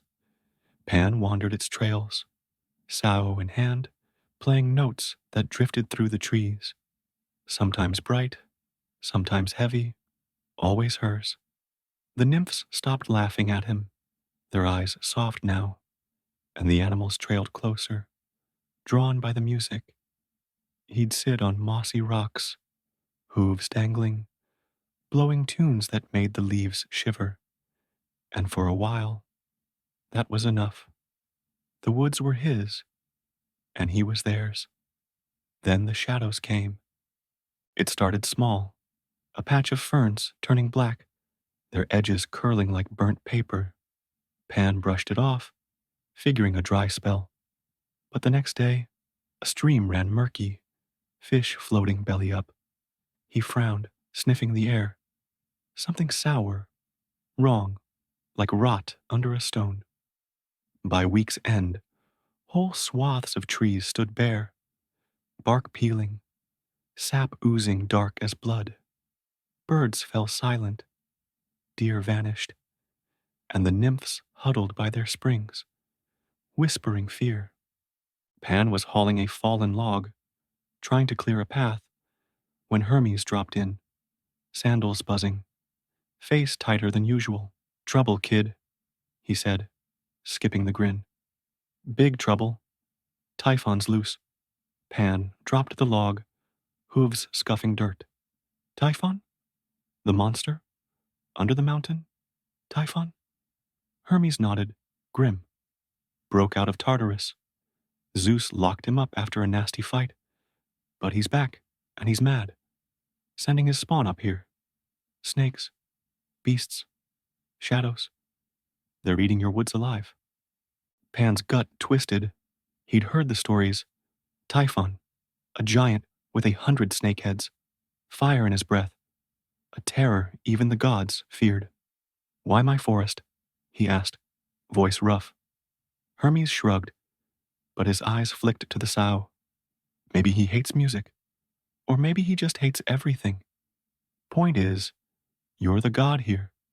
Fix it, or there won't be a here left. He tossed Pan a leather pouch. Nuts, dried figs, a flint. You'll need fuel. I've got messages to run. Don't die, huh? And he was gone, a blur of wings. Pan stood there, the pouch heavy in his hand, the forest creaking around him. A hiss slithered from the trees, low, wet, and a shape lunged, a serpent, scales black as tar, eyes glowing red. He yelped, dodging as its fangs snapped and kicked it hard, hooves cracking its skull. It twitched, then melted into sludge, stinking up the air. More hisses echoed, dozens, maybe hundreds. Okay, he muttered, clutching the sow. Time to fight. Pan didn't know where to start. His woods were huge, sprawling over hills and valleys, and the shadows were everywhere. He ran, hooves pounding, sow tucked in his belt, dodging twisted vines and snapping jaws.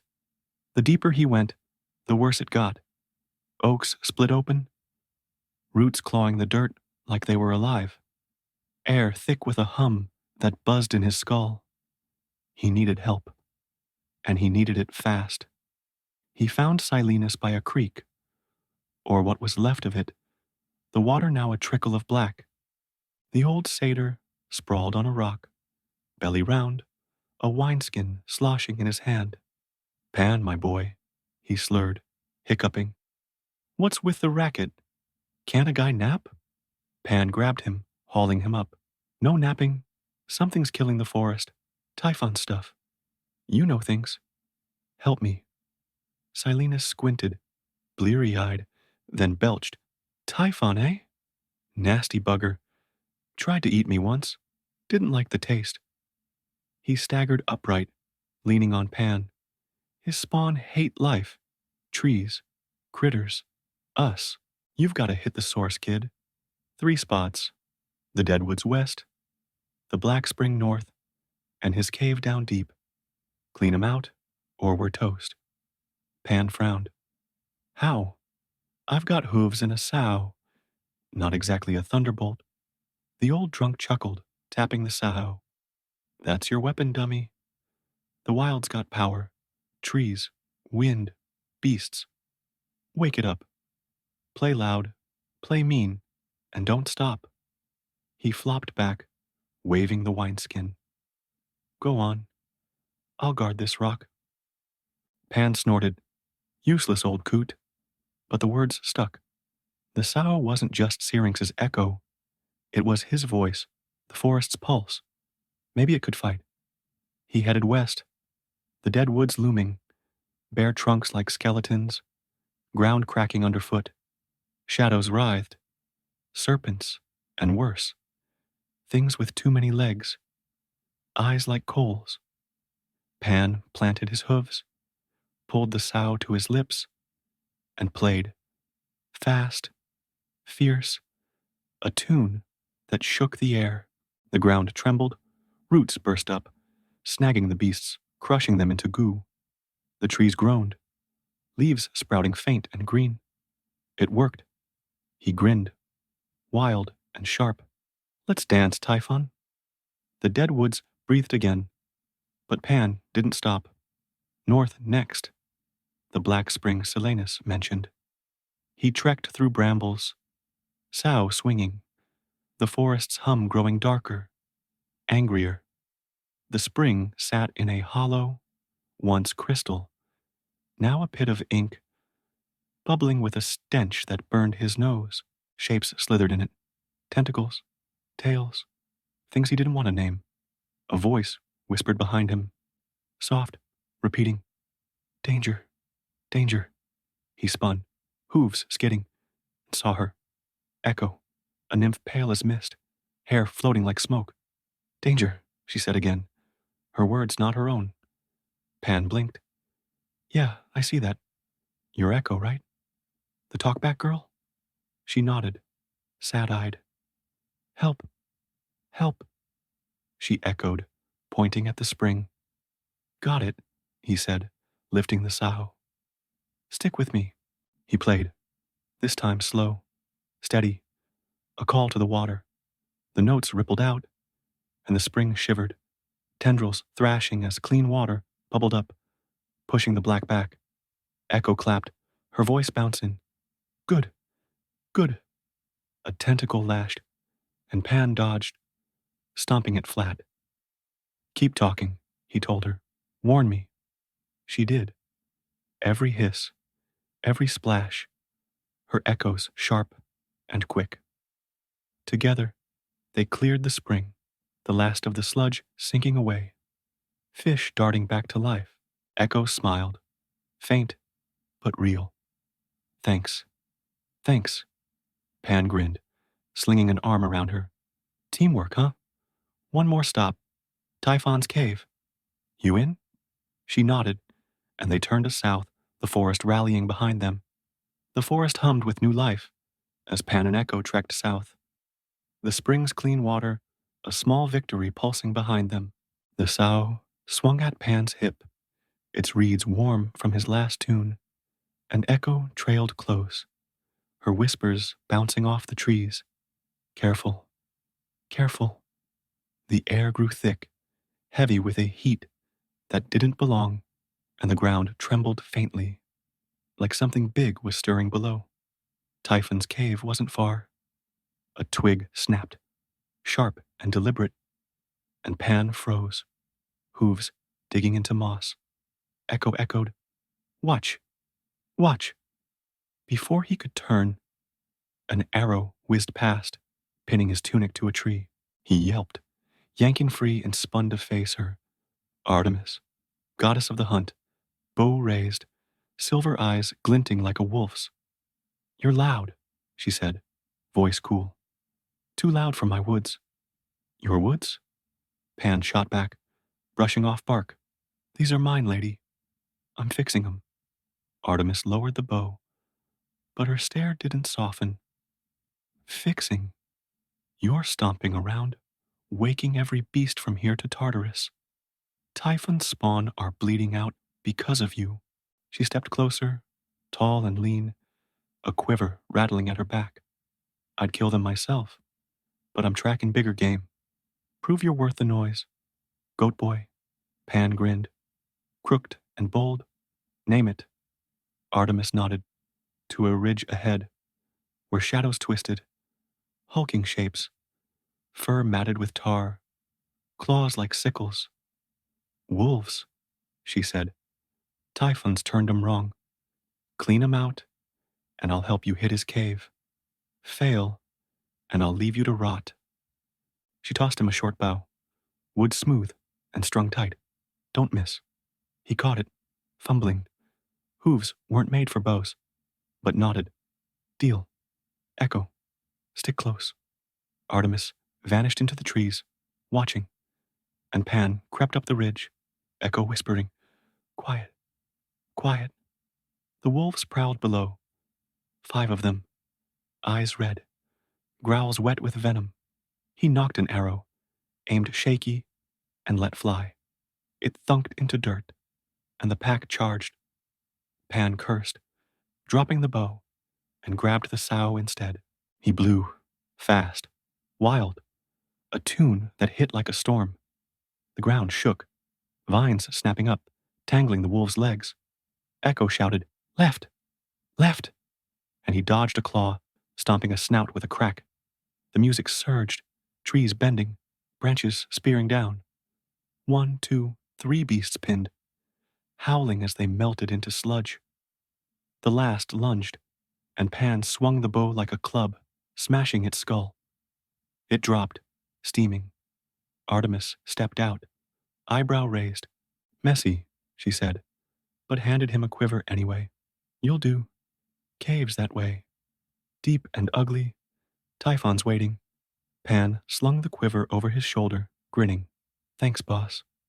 She smirked, almost, and faded back into the green. The cave gaped like a wound in the earth, south of the ridge, its edges jagged with roots, torn loose. Pan felt it before he saw it. A pulse, dark and alive, thrumming up his hooves. Echo hovered at his side, her voice tight. Bad, bad. He patted her shoulder, sow in one hand, bow in the other. We've got this, right? She nodded, faint but fierce, and they descended. The air inside was hot, thick with sulfur, walls slick with something that glistened black. Bones littered the floor. Deer, boar, maybe worse, crunching underfoot. The tunnel sloped down, twisting, and the hum grew louder, a growl that rattled his horns. Typhon, he muttered, gripping the sow tighter. Echo echoed, Close, close. Light flared ahead, a cavern vast and red, lava pooling at its edges, steam hissing up. In the center stood Typhon, or part of him, a shadow of the monster Zeus had buried. He was huge, even half free, torso rippling with muscle, arms sprouting snake heads that snapped and spat, eyes burning yellow through the haze. Little God, he rumbled, voice a landslide. You think you can stop me?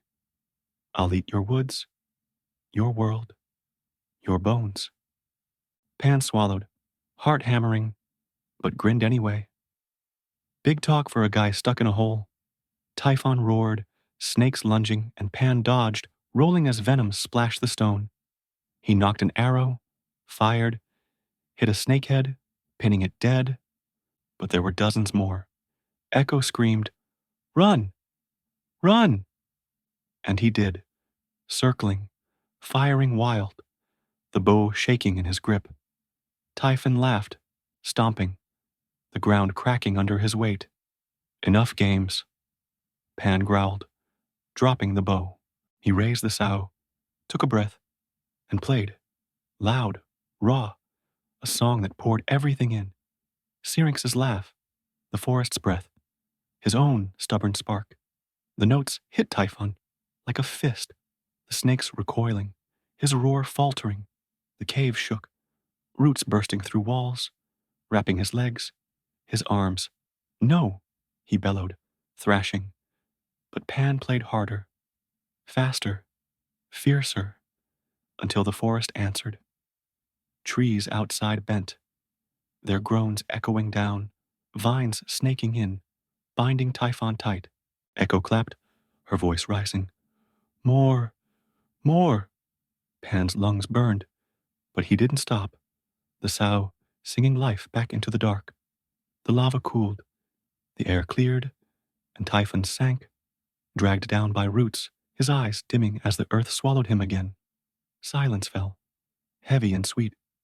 Pan slumped, sow slipping from his lips, chest heaving. Echo knelt beside him, whispering, safe, safe. The cave was still. Typhon gone, sealed back in Tartarus's grip, the forest's pulse steadying above.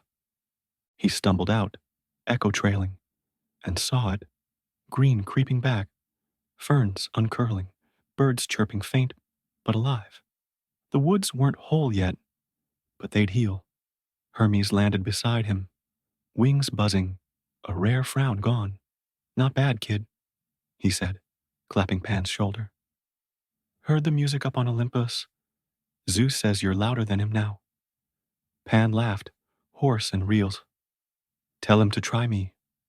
Artemis emerged too, nodding sharp. You're no hunter, she said. But you're something. She tossed him a horn. Small, carved with stags. Blow it if you need me. Silenus staggered up last, wineskin empty, grinning. Told ya. Play mean, win big. Pan smirked, shoving him playfully. You slept through it, old man. They stood there, god, nymph, satyr, huntress, watching the forest breathe. The shadows gone.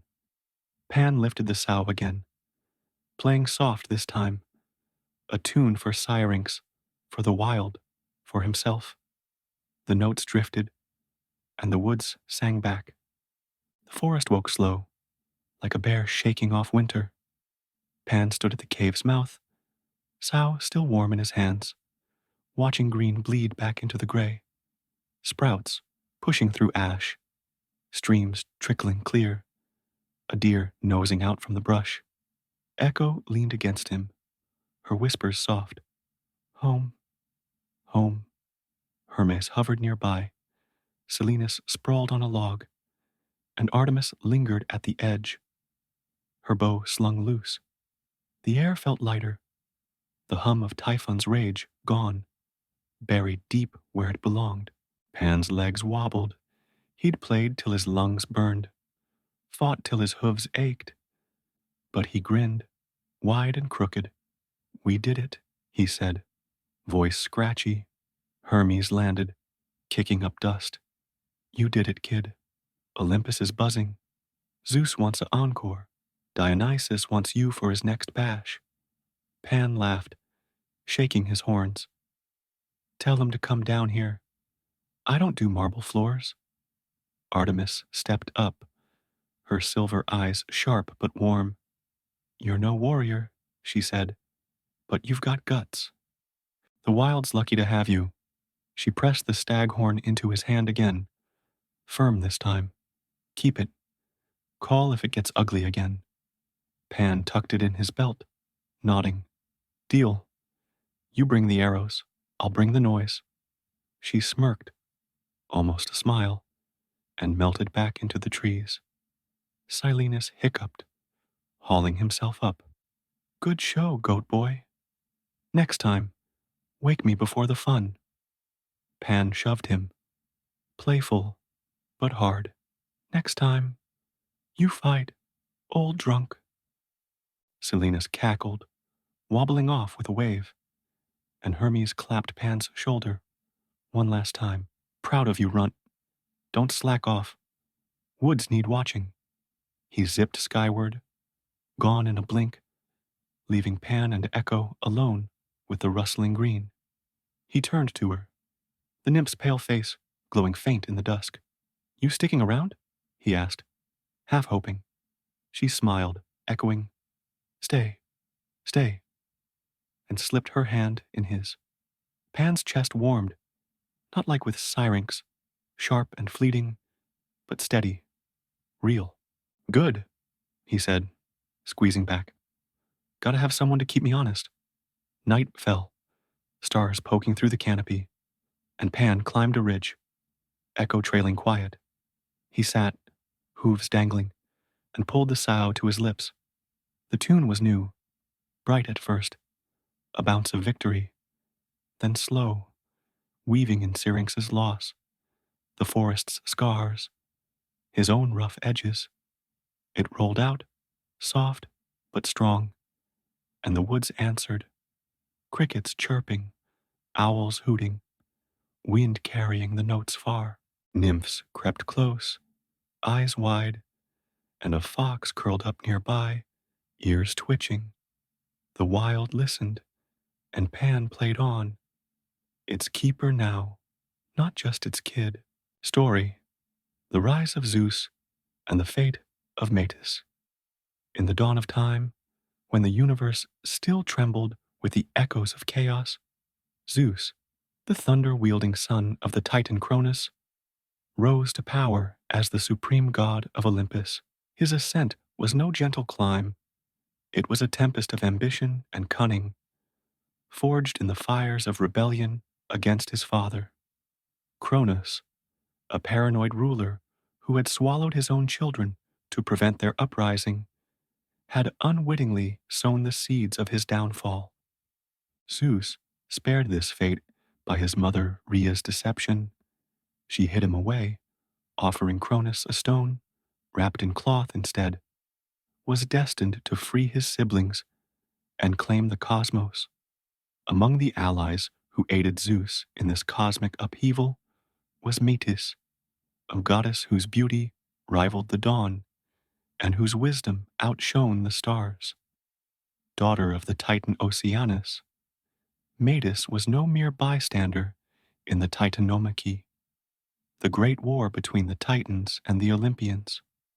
She devised the potion that forced Cronus to regurgitate Zeus's swallowed siblings, Hades, Poseidon, Hestia, Demeter, and Hera, freeing them from their fleshy prison. Her brilliance captivated Zeus, who saw in her not just an ally, but a partner worthy of his divine throne. Yet Metis was not easily won. When Zeus, his eyes alight with desire, sought her as his bride, she resisted. She was a goddess of metamorphosis, her form as fluid as the tides her father commanded. She became a hawk soaring beyond his reach, a serpent slithering through the cracks of the earth, a shimmering fish darting through the rivers. Zeus, relentless and intoxicated by her defiance, pursued her across the nascent world. He reveled in the chase, his laughter booming like thunder across the heavens. One fateful day, Zeus laid a trap. Disguised as a wounded stag, he lured Metis to a secluded grove. When she approached, her compassion overcoming her wariness, he sprang upon her, his divine strength pinning her to the earth. Metis, exhausted from her endless transformations, could no longer resist. She yielded, and their union marked the beginning of a new era. With Metis at his side, Zeus's reign flourished. Her counsel tempered his impulsiveness, her wisdom guiding him to tame the primordial chaos that had plagued the world since its birth. But peace was fleeting. On a visit to Gaia, the ancient goddess who embodied the earth itself, Zeus received a prophecy that chilled his divine blood. Gaia's voice, deep and resonant as the rumble of shifting tectonic plates, foretold that Metis would bear him two children.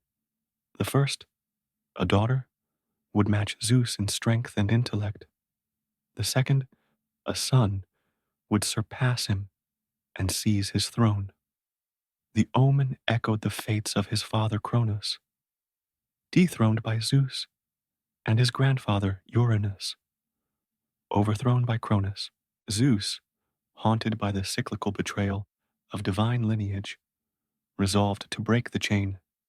Drawing inspiration from his father's gruesome tactics, Zeus concocted a plan.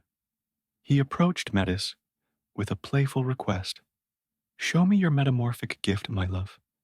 Become a drop of water, so I may taste your power. Metis, trusting and eager to please, obliged.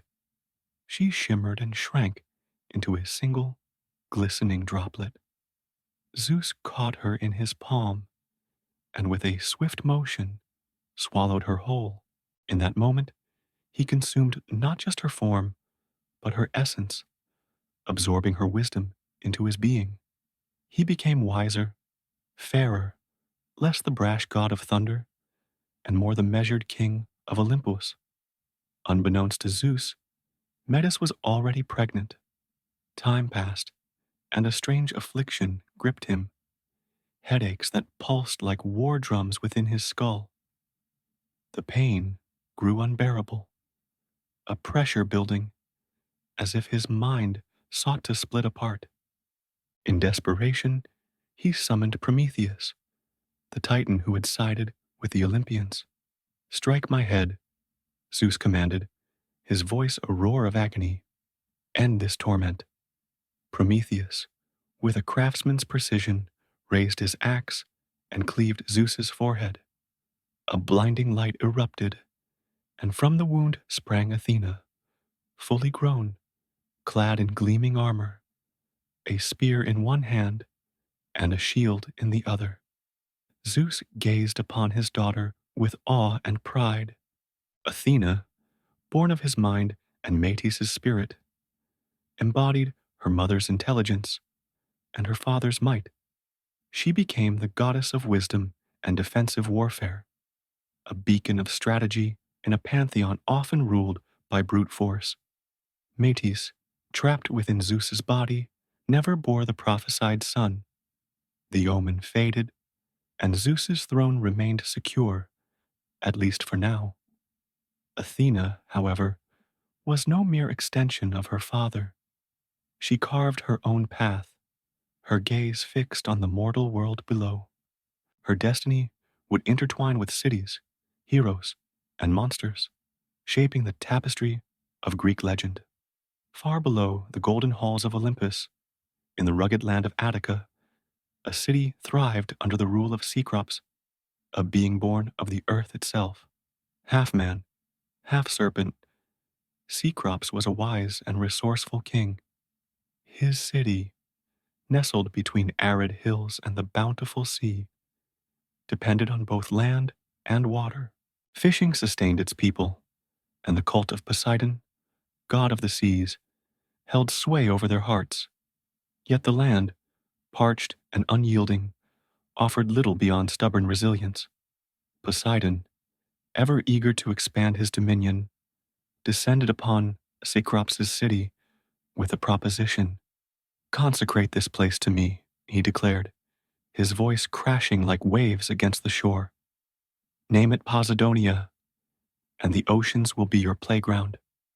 Your sailors will rule the seas, unrivaled. He struck the earth with his trident, and a geyser of salt water burst forth, a fountain shimmering under the sun. Kneel before it, he instructed, and it will whisper the sea's secrets.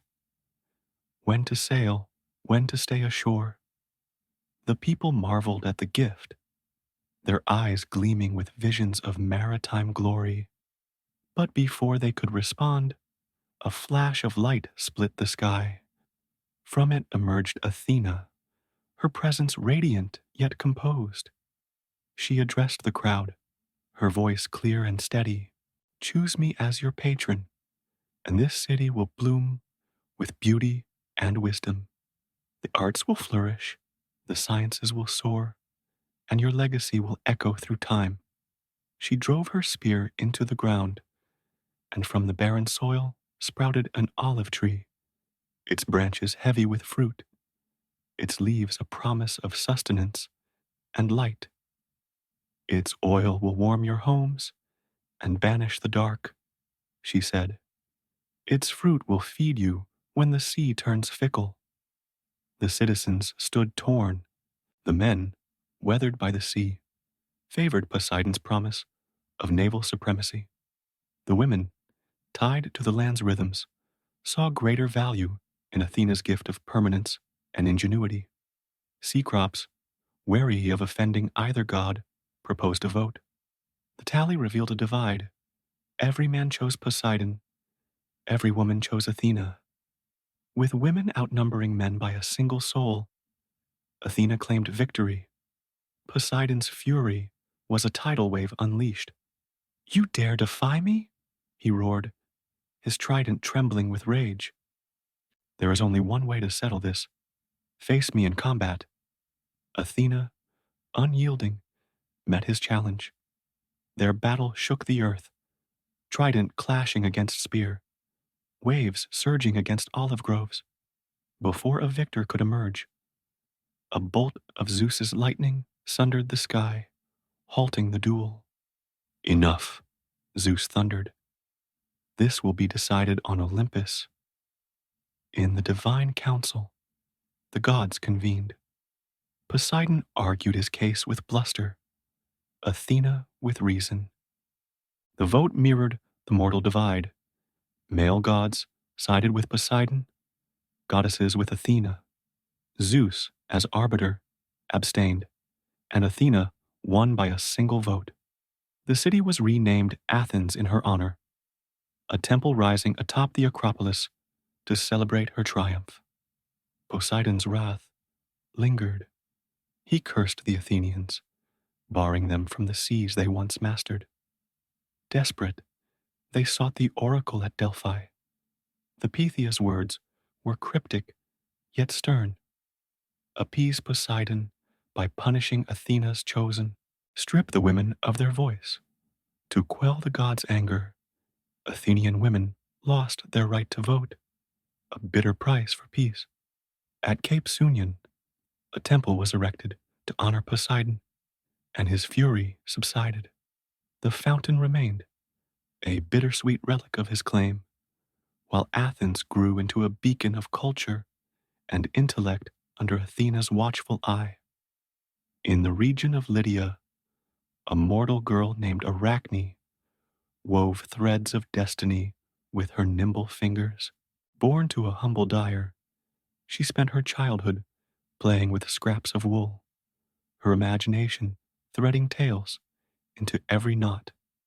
As she grew, her skill blossomed into artistry unmatched in Greece.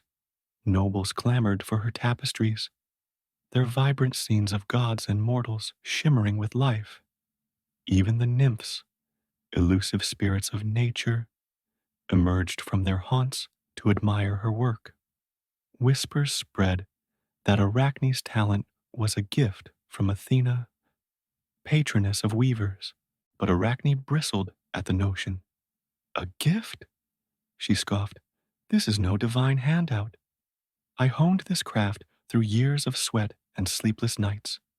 If Athena's so great, let her prove it. Face me in a contest. Word of her hubris reached Olympus. Athena, usually serene, felt a flicker of irritation, yet she chose mercy over wrath. Disguised as an old woman, she visited Arachne's workshop. Your skill is remarkable, child, she said, her voice creaking with feigned age. But beware comparing yourself to the gods. They give, and they can take away. Arachne's eyes flashed. I owe Athena nothing. If she's as good as they say, let her weave against me. I'll show the world who's better. The old woman's guise fell away, revealing Athena in her radiant glory. The nymphs bowed, but Arachne stood defiant. So be it, Athena said, her tone icy. The contest began. Athena wove a tapestry of her victory over Poseidon, every thread a testament to her divine triumph. Arachne countered with a daring scene, Zeus as a bull, abducting Europa, a biting critique of the god's flaws. When Athena beheld it, envy stung her heart. The mortal's work was flawless, its boldness eclipsing her own. You dare mock us? She cried, tearing Arachne's tapestry to shreds. Your pride has sealed your fate. With a gesture, Athena transformed Arachne into a spider, an eight-legged creature doomed to weave eternally. Yet as Arachne dangled from her first web, Athena paused. The mortal's skill remained, perhaps even sharpened by her new form. Damn her, Athena muttered, a grudging smile tugging at her lips. She really is good. On the soot-stained slopes of Mount Olympus, where molten rivers glowed and the air thrummed with the clang of hammer on anvil, Hephaestus, the god of forges, toiled in solitude. His life had not been one of ease. Born to Hera without Zeus's seed, a rare act of divine parthenogenesis, he emerged malformed, his legs twisted and his face rugged, a stark contrast to the ethereal beauty of his kin. Hera, ashamed of her creation, had cast him from Olympus, sending him tumbling into the sea.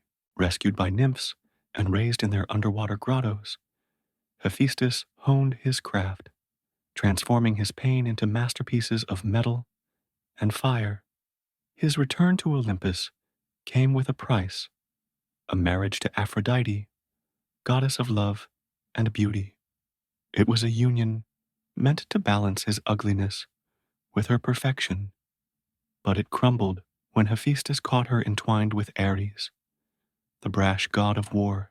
The betrayal seared his heart, and he retreated to his forge, drowning his humiliation in the roar of bellows and the dance of sparks. There, amid the heat and clangor, he found solace until Athena began to visit. Athena's presence in the forge was like a cool breeze cutting through the furnace's haze. She came during the Trojan War, seeking weapons and armor for her favored mortals. Hephaestus welcomed her, not just for the commissions, but for the company. She watched him work, her gray eyes keen with appreciation as he shaped bronze into blades and hammered gold into shields. Their conversations flowed easily, talk of strategy, craftsmanship, and the mortals they both admired. For Hephaestus, these visits were a balm, easing the loneliness that gnawed at him since Aphrodite's betrayal. Poseidon, ever the meddler, saw an opportunity to sow discord.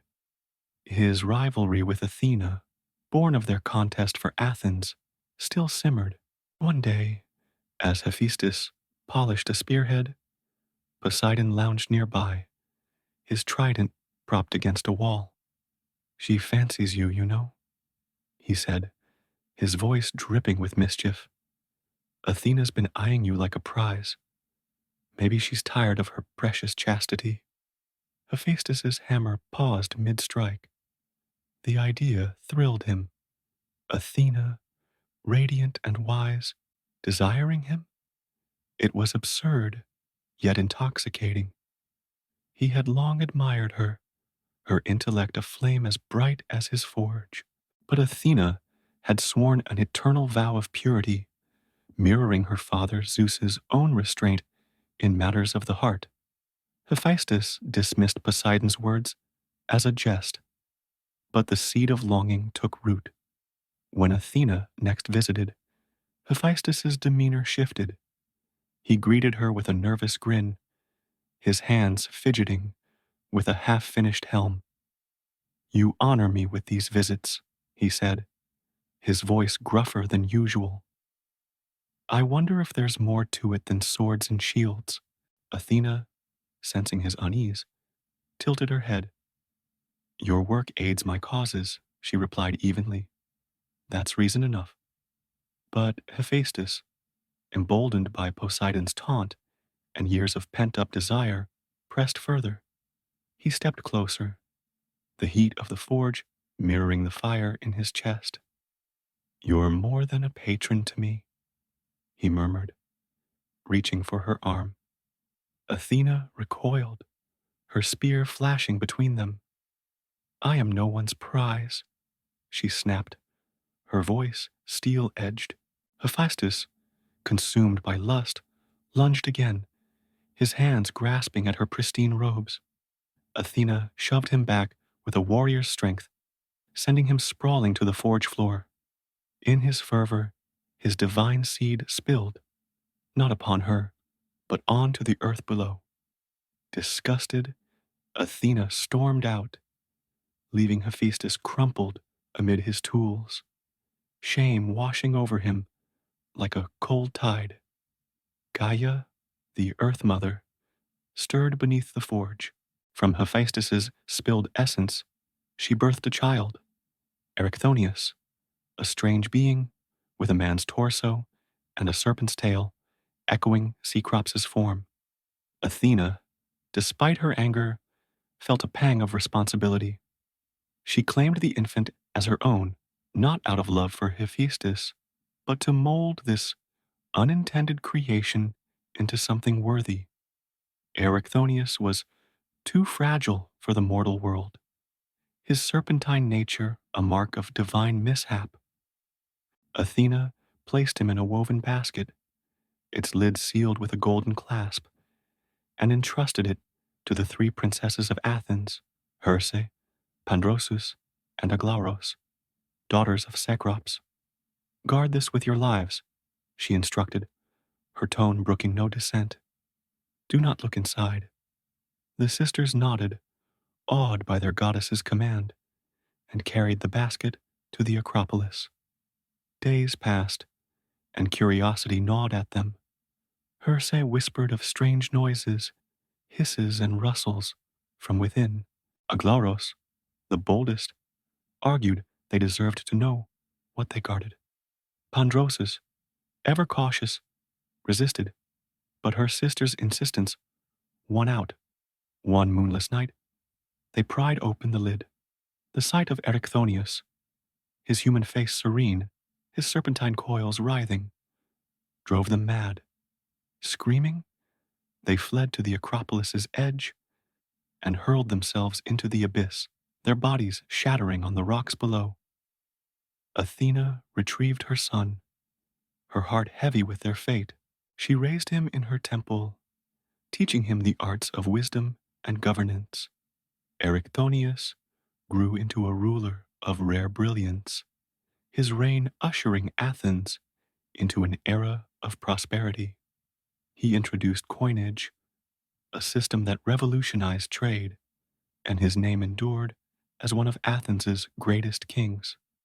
Yet his origins remained a whispered secret, a testament to the tangled passions of the gods.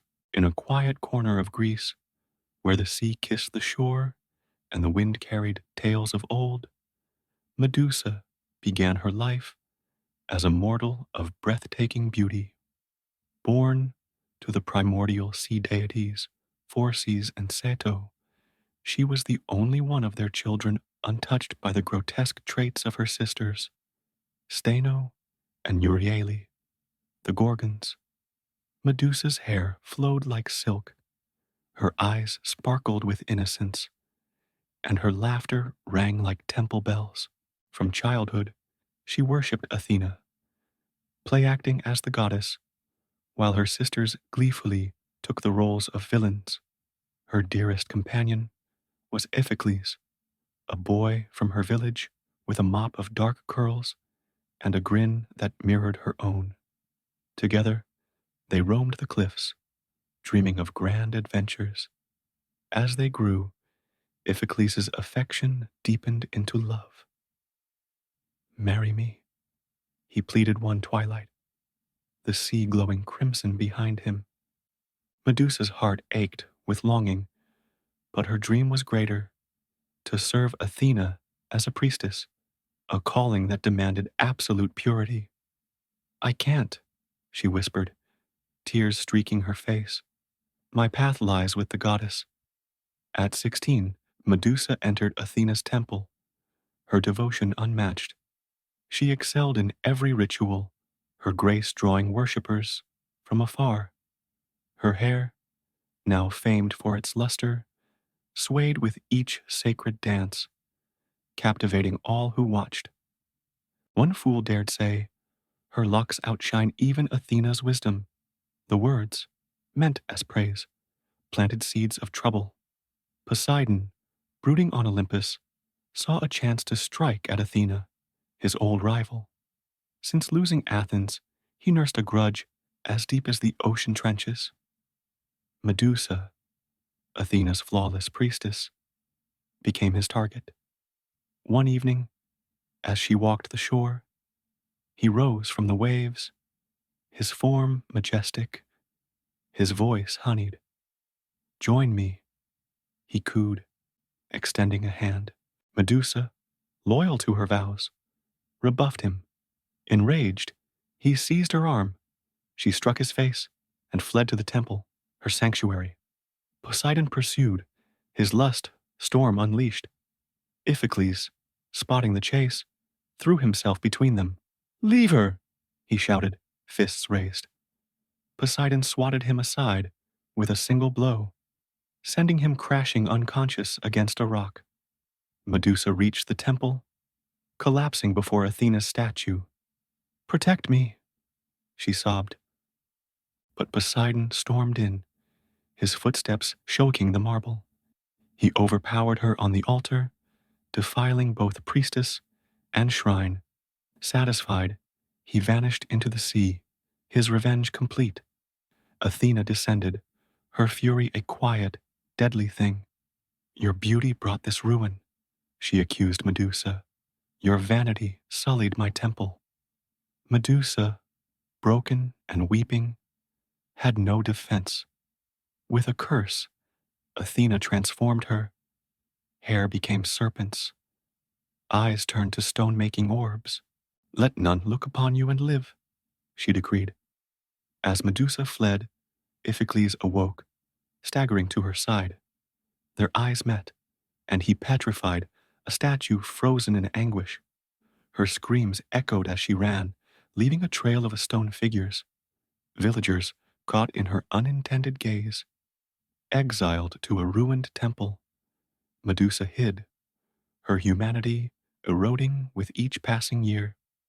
Warriors sought her head for glory, but none returned. Yet, in solitude, she found an old bust of Athena and began tending the crumbling shrine, a flicker of her old devotion enduring. Athena, watching from above, softened. She saw no vanity in these acts, only penance. Enter Perseus, a hero armed with Athena's mirrored shield. Medusa, sensing his approach, prepared to fight. But when he struck, guided by the reflection, her head fell cleanly. From her blood sprang Chrysaor, a golden warrior, and Pegasus, a winged horse of pure white, embodiments of the innocence she'd lost. Perseus offered her head to Athena, who affixed it to her shield, not as a trophy, but as a tribute. Medusa, once cursed, was now eternalized beside the goddess she'd loved. On Olympus, the air shimmered with the uneasy peace that followed Zeus's triumph over the prophecy. With Metis consumed and Athena born, the supreme god's reign seemed unassailable. Yet beneath his thunderous confidence lurked a shadow of doubt. The headaches that birthed Athena had subsided, but a faint ache lingered, a reminder of Metis's presence within him. Sometimes, in the quiet of his golden hall, Zeus swore he heard her voice, soft and insistent, whispering counsel he couldn't quite grasp. Was she truly gone, or did she linger as a specter in his mind, her wisdom now his, but her will unbroken. Athena, meanwhile, flourished as a goddess apart. She roamed the mortal realm more than most Olympians, her spear and shield symbols of protection rather than conquest. Her birth, from Zeus's skull, had marked her as unique, and she wore that distinction with pride. Yet she rarely spoke of Metis, her mother swallowed before memory could form. Instead, she channeled her inherited intellect into shaping civilizations, her gray eyes ever watchful for those worthy of her favor. Poseidon, however, nursed his wounds with a bitterness that rivaled the salt of his seas. The loss of Athens gnawed at him, a wound reopened each time he glimpsed the Acropolis's gleaming temple to Athena. His gift, the saltwater fountain, still stood in the city, but it mocked him now, its brackish flow a poor cousin to the olive tree's bounty. He retreated to his underwater palace, where coral spires pierced the gloom and schools of fish darted like living jewels. There, surrounded by his retinue of nereids and sea monsters, he plotted ways to undermine Athena's victory. One such scheme unfolded on a windswept cliff overlooking the Aegean. Poseidon summoned Triton, his son and herald, whose conch-horn could stir the tides. The Athenians think themselves safe under Athena's wing, Poseidon growled, his trident glowing with a sickly green light. Let's remind them of the sea's power. Triton nodded, his scaled tail flicking with anticipation. That night, a storm surged from the deep, its waves crashing against Athens' shores. Fishing boats splintered, nets tangled, and the people cried out as their livelihoods sank beneath the froth. Athena descended swiftly, her armor glinting through the tempest. She stood atop the Acropolis, her spear raised, and with a single thrust parted the clouds. The storm relented, but the damage was done. The Athenians, shaken, turned to her with pleas. Why does Poseidon torment us still? They asked. Athena's jaw tightened. His pride is a tide that never ebbs, she replied. But I will not abandon you. She taught them to build sturdier ships and weave nets of tougher thread, turning their loss into resilience. Poseidon's wrath, meant to break them, only sharpened their ingenuity under her guidance. In Lydia, Arachne's transformation rippled beyond her eight-legged fate. Her village, once a quiet hub of shepherds and dyers, became a place of pilgrimage. Weavers from across Greece journeyed to see the spider whose webs surpassed mortal craft. Intricate patterns that caught the morning dew like diamonds. Each strand silent defiance of Athena's curse. Some whispered that Arachne's skill had grown divine in its own right, a mortal talent elevated by her punishment. Among these visitors was Leda, a young weaver whose hands trembled with ambition.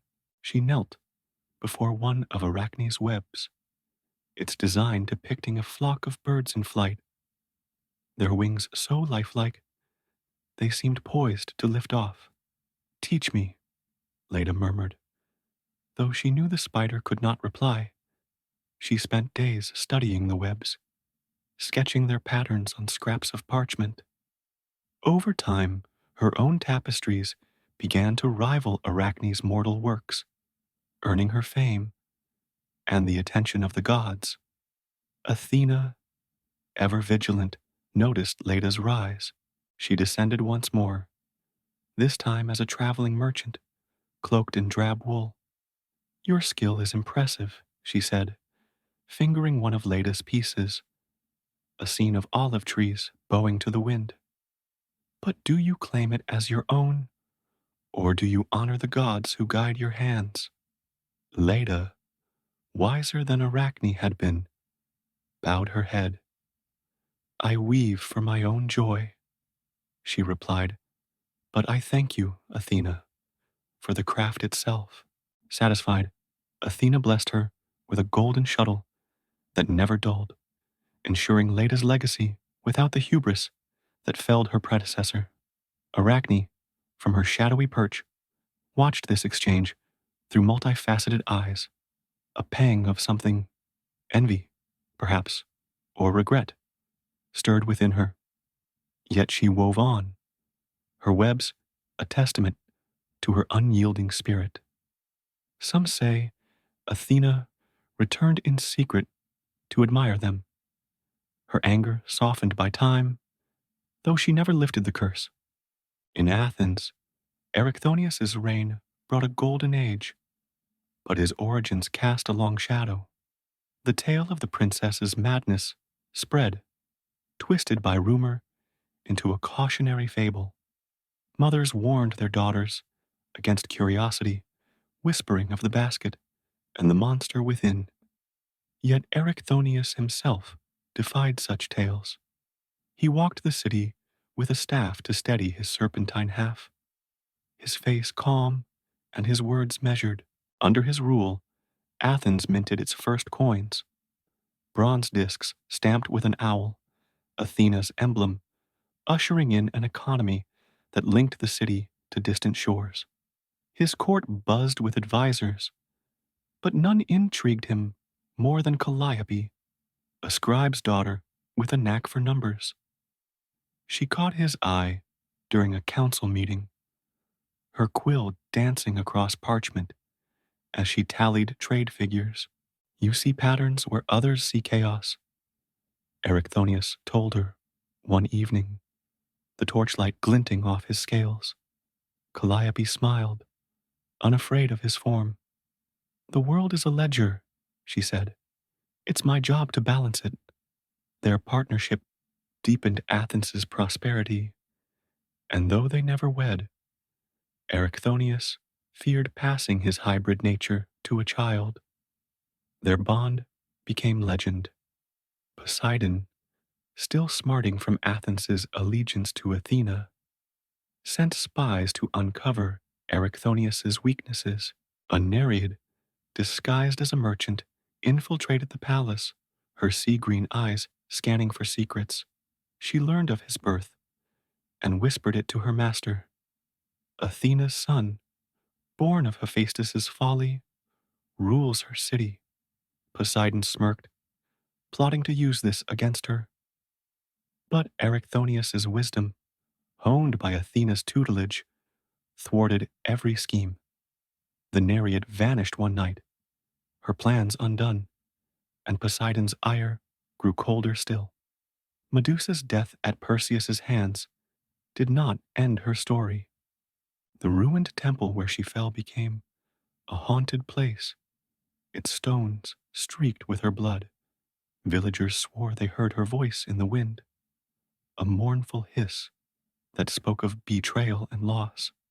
Pegasus, the winged horse born from her severed neck, soared the skies, a living symbol of her stolen purity. Chrysaor, the golden warrior, vanished into myth, though some claimed he forged a kingdom beyond the horizon. Perseus, hailed as a hero, returned Athena's shield and Medusa's head with a heavy heart. He had seen her final gaze, not malice, but sorrow, and it haunted him. She was no monster by choice, he told Athena, laying the head at her feet. The goddess nodded, her expression unreadable. She affixed the head to her aegis, its serpents frozen in bronze, a tribute to Medusa's loyalty, warped by divine cruelty.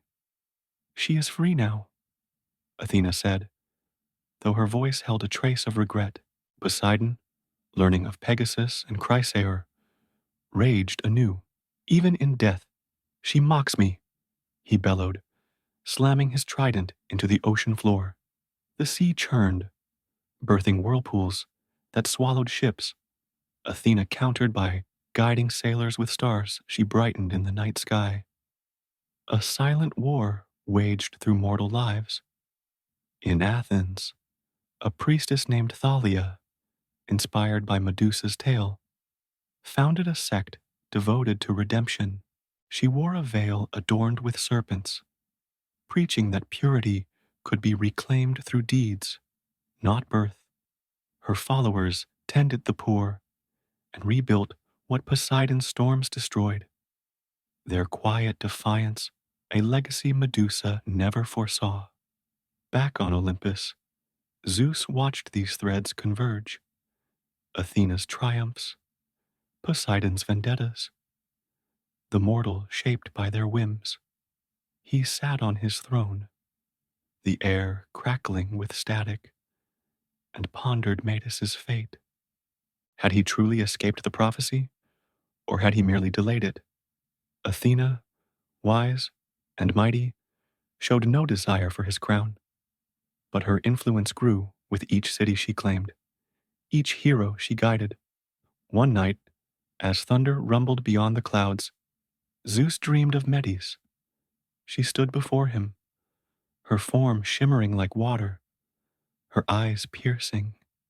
"You cannot swallow fate," she said, her voice echoing within him. He awoke with a start, the ache in his head flaring anew. Was it her, or his own fear? He summoned Athena the next day, studying her with a mix of pride and wariness. "You are my greatest creation," he told her. She bowed, but her smile was enigmatic. "I am what I choose to be," she replied. The universe turned on, its gods and mortals bound by pride, vengeance, and the faint hope of redemption. Athens stood as a testament to their struggles, its olive trees swaying in the breeze, its temples whispering of a time when divine will clashed with human spirit. Perseus, the slayer of Medusa, did not bask long in the glow of victory. The weight of her head, cradled in his hands as he flew back to Athena on Hermes' winged sandals, pressed upon him not just its physical heft, but the sorrow etched in her frozen eyes. He had entered her lair expecting a beast, but found a tragedy. The tales of her monstrous reign had driven him to the quest, spurred by King Polydectes' cruel demand for her head as a wedding gift to shield Perseus' mother, Danae, from his advances. Yet, as he stood over Medusa's fallen form, her blood-birthing Pegasus and Chrysaor, he questioned the justice of his deed. Returning to Athens, Perseus knelt before Athena's temple, the aegis gleaming on its pedestal. "I took her life," he said, his voice low, "but I stole her peace. Was this your will, or my folly?" Athena's gaze softened, a rare crack in her stoic facade. "You freed her from a cage I wrought," she admitted. "Her curse was my anger's child, but her end was her release." She took the head, her fingers tracing the serpent's coils, and fused it to her shield. "She guards me now, as she once wished to serve." Pegasus, meanwhile, roamed the skies, his wings slicing through clouds like a blade through silk. Mortals below gazed up in awe, naming him a harbinger of hope. In a village near Mount Helicon, a poet named Lysander watched the horse's flight, his lyre trembling in his hands. Inspired, he composed an ode to Medusa, not as a monster, but as a fallen star whose light birthed beauty.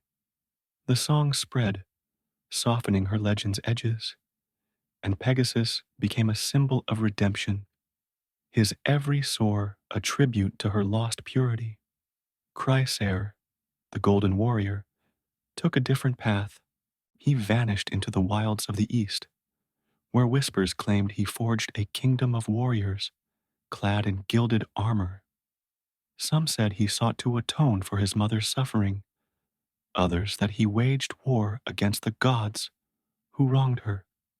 His fate remained a mystery, a thread lost to time, but his name echoed in tales of valor, a quiet counterpoint to Pegasus's celestial grace.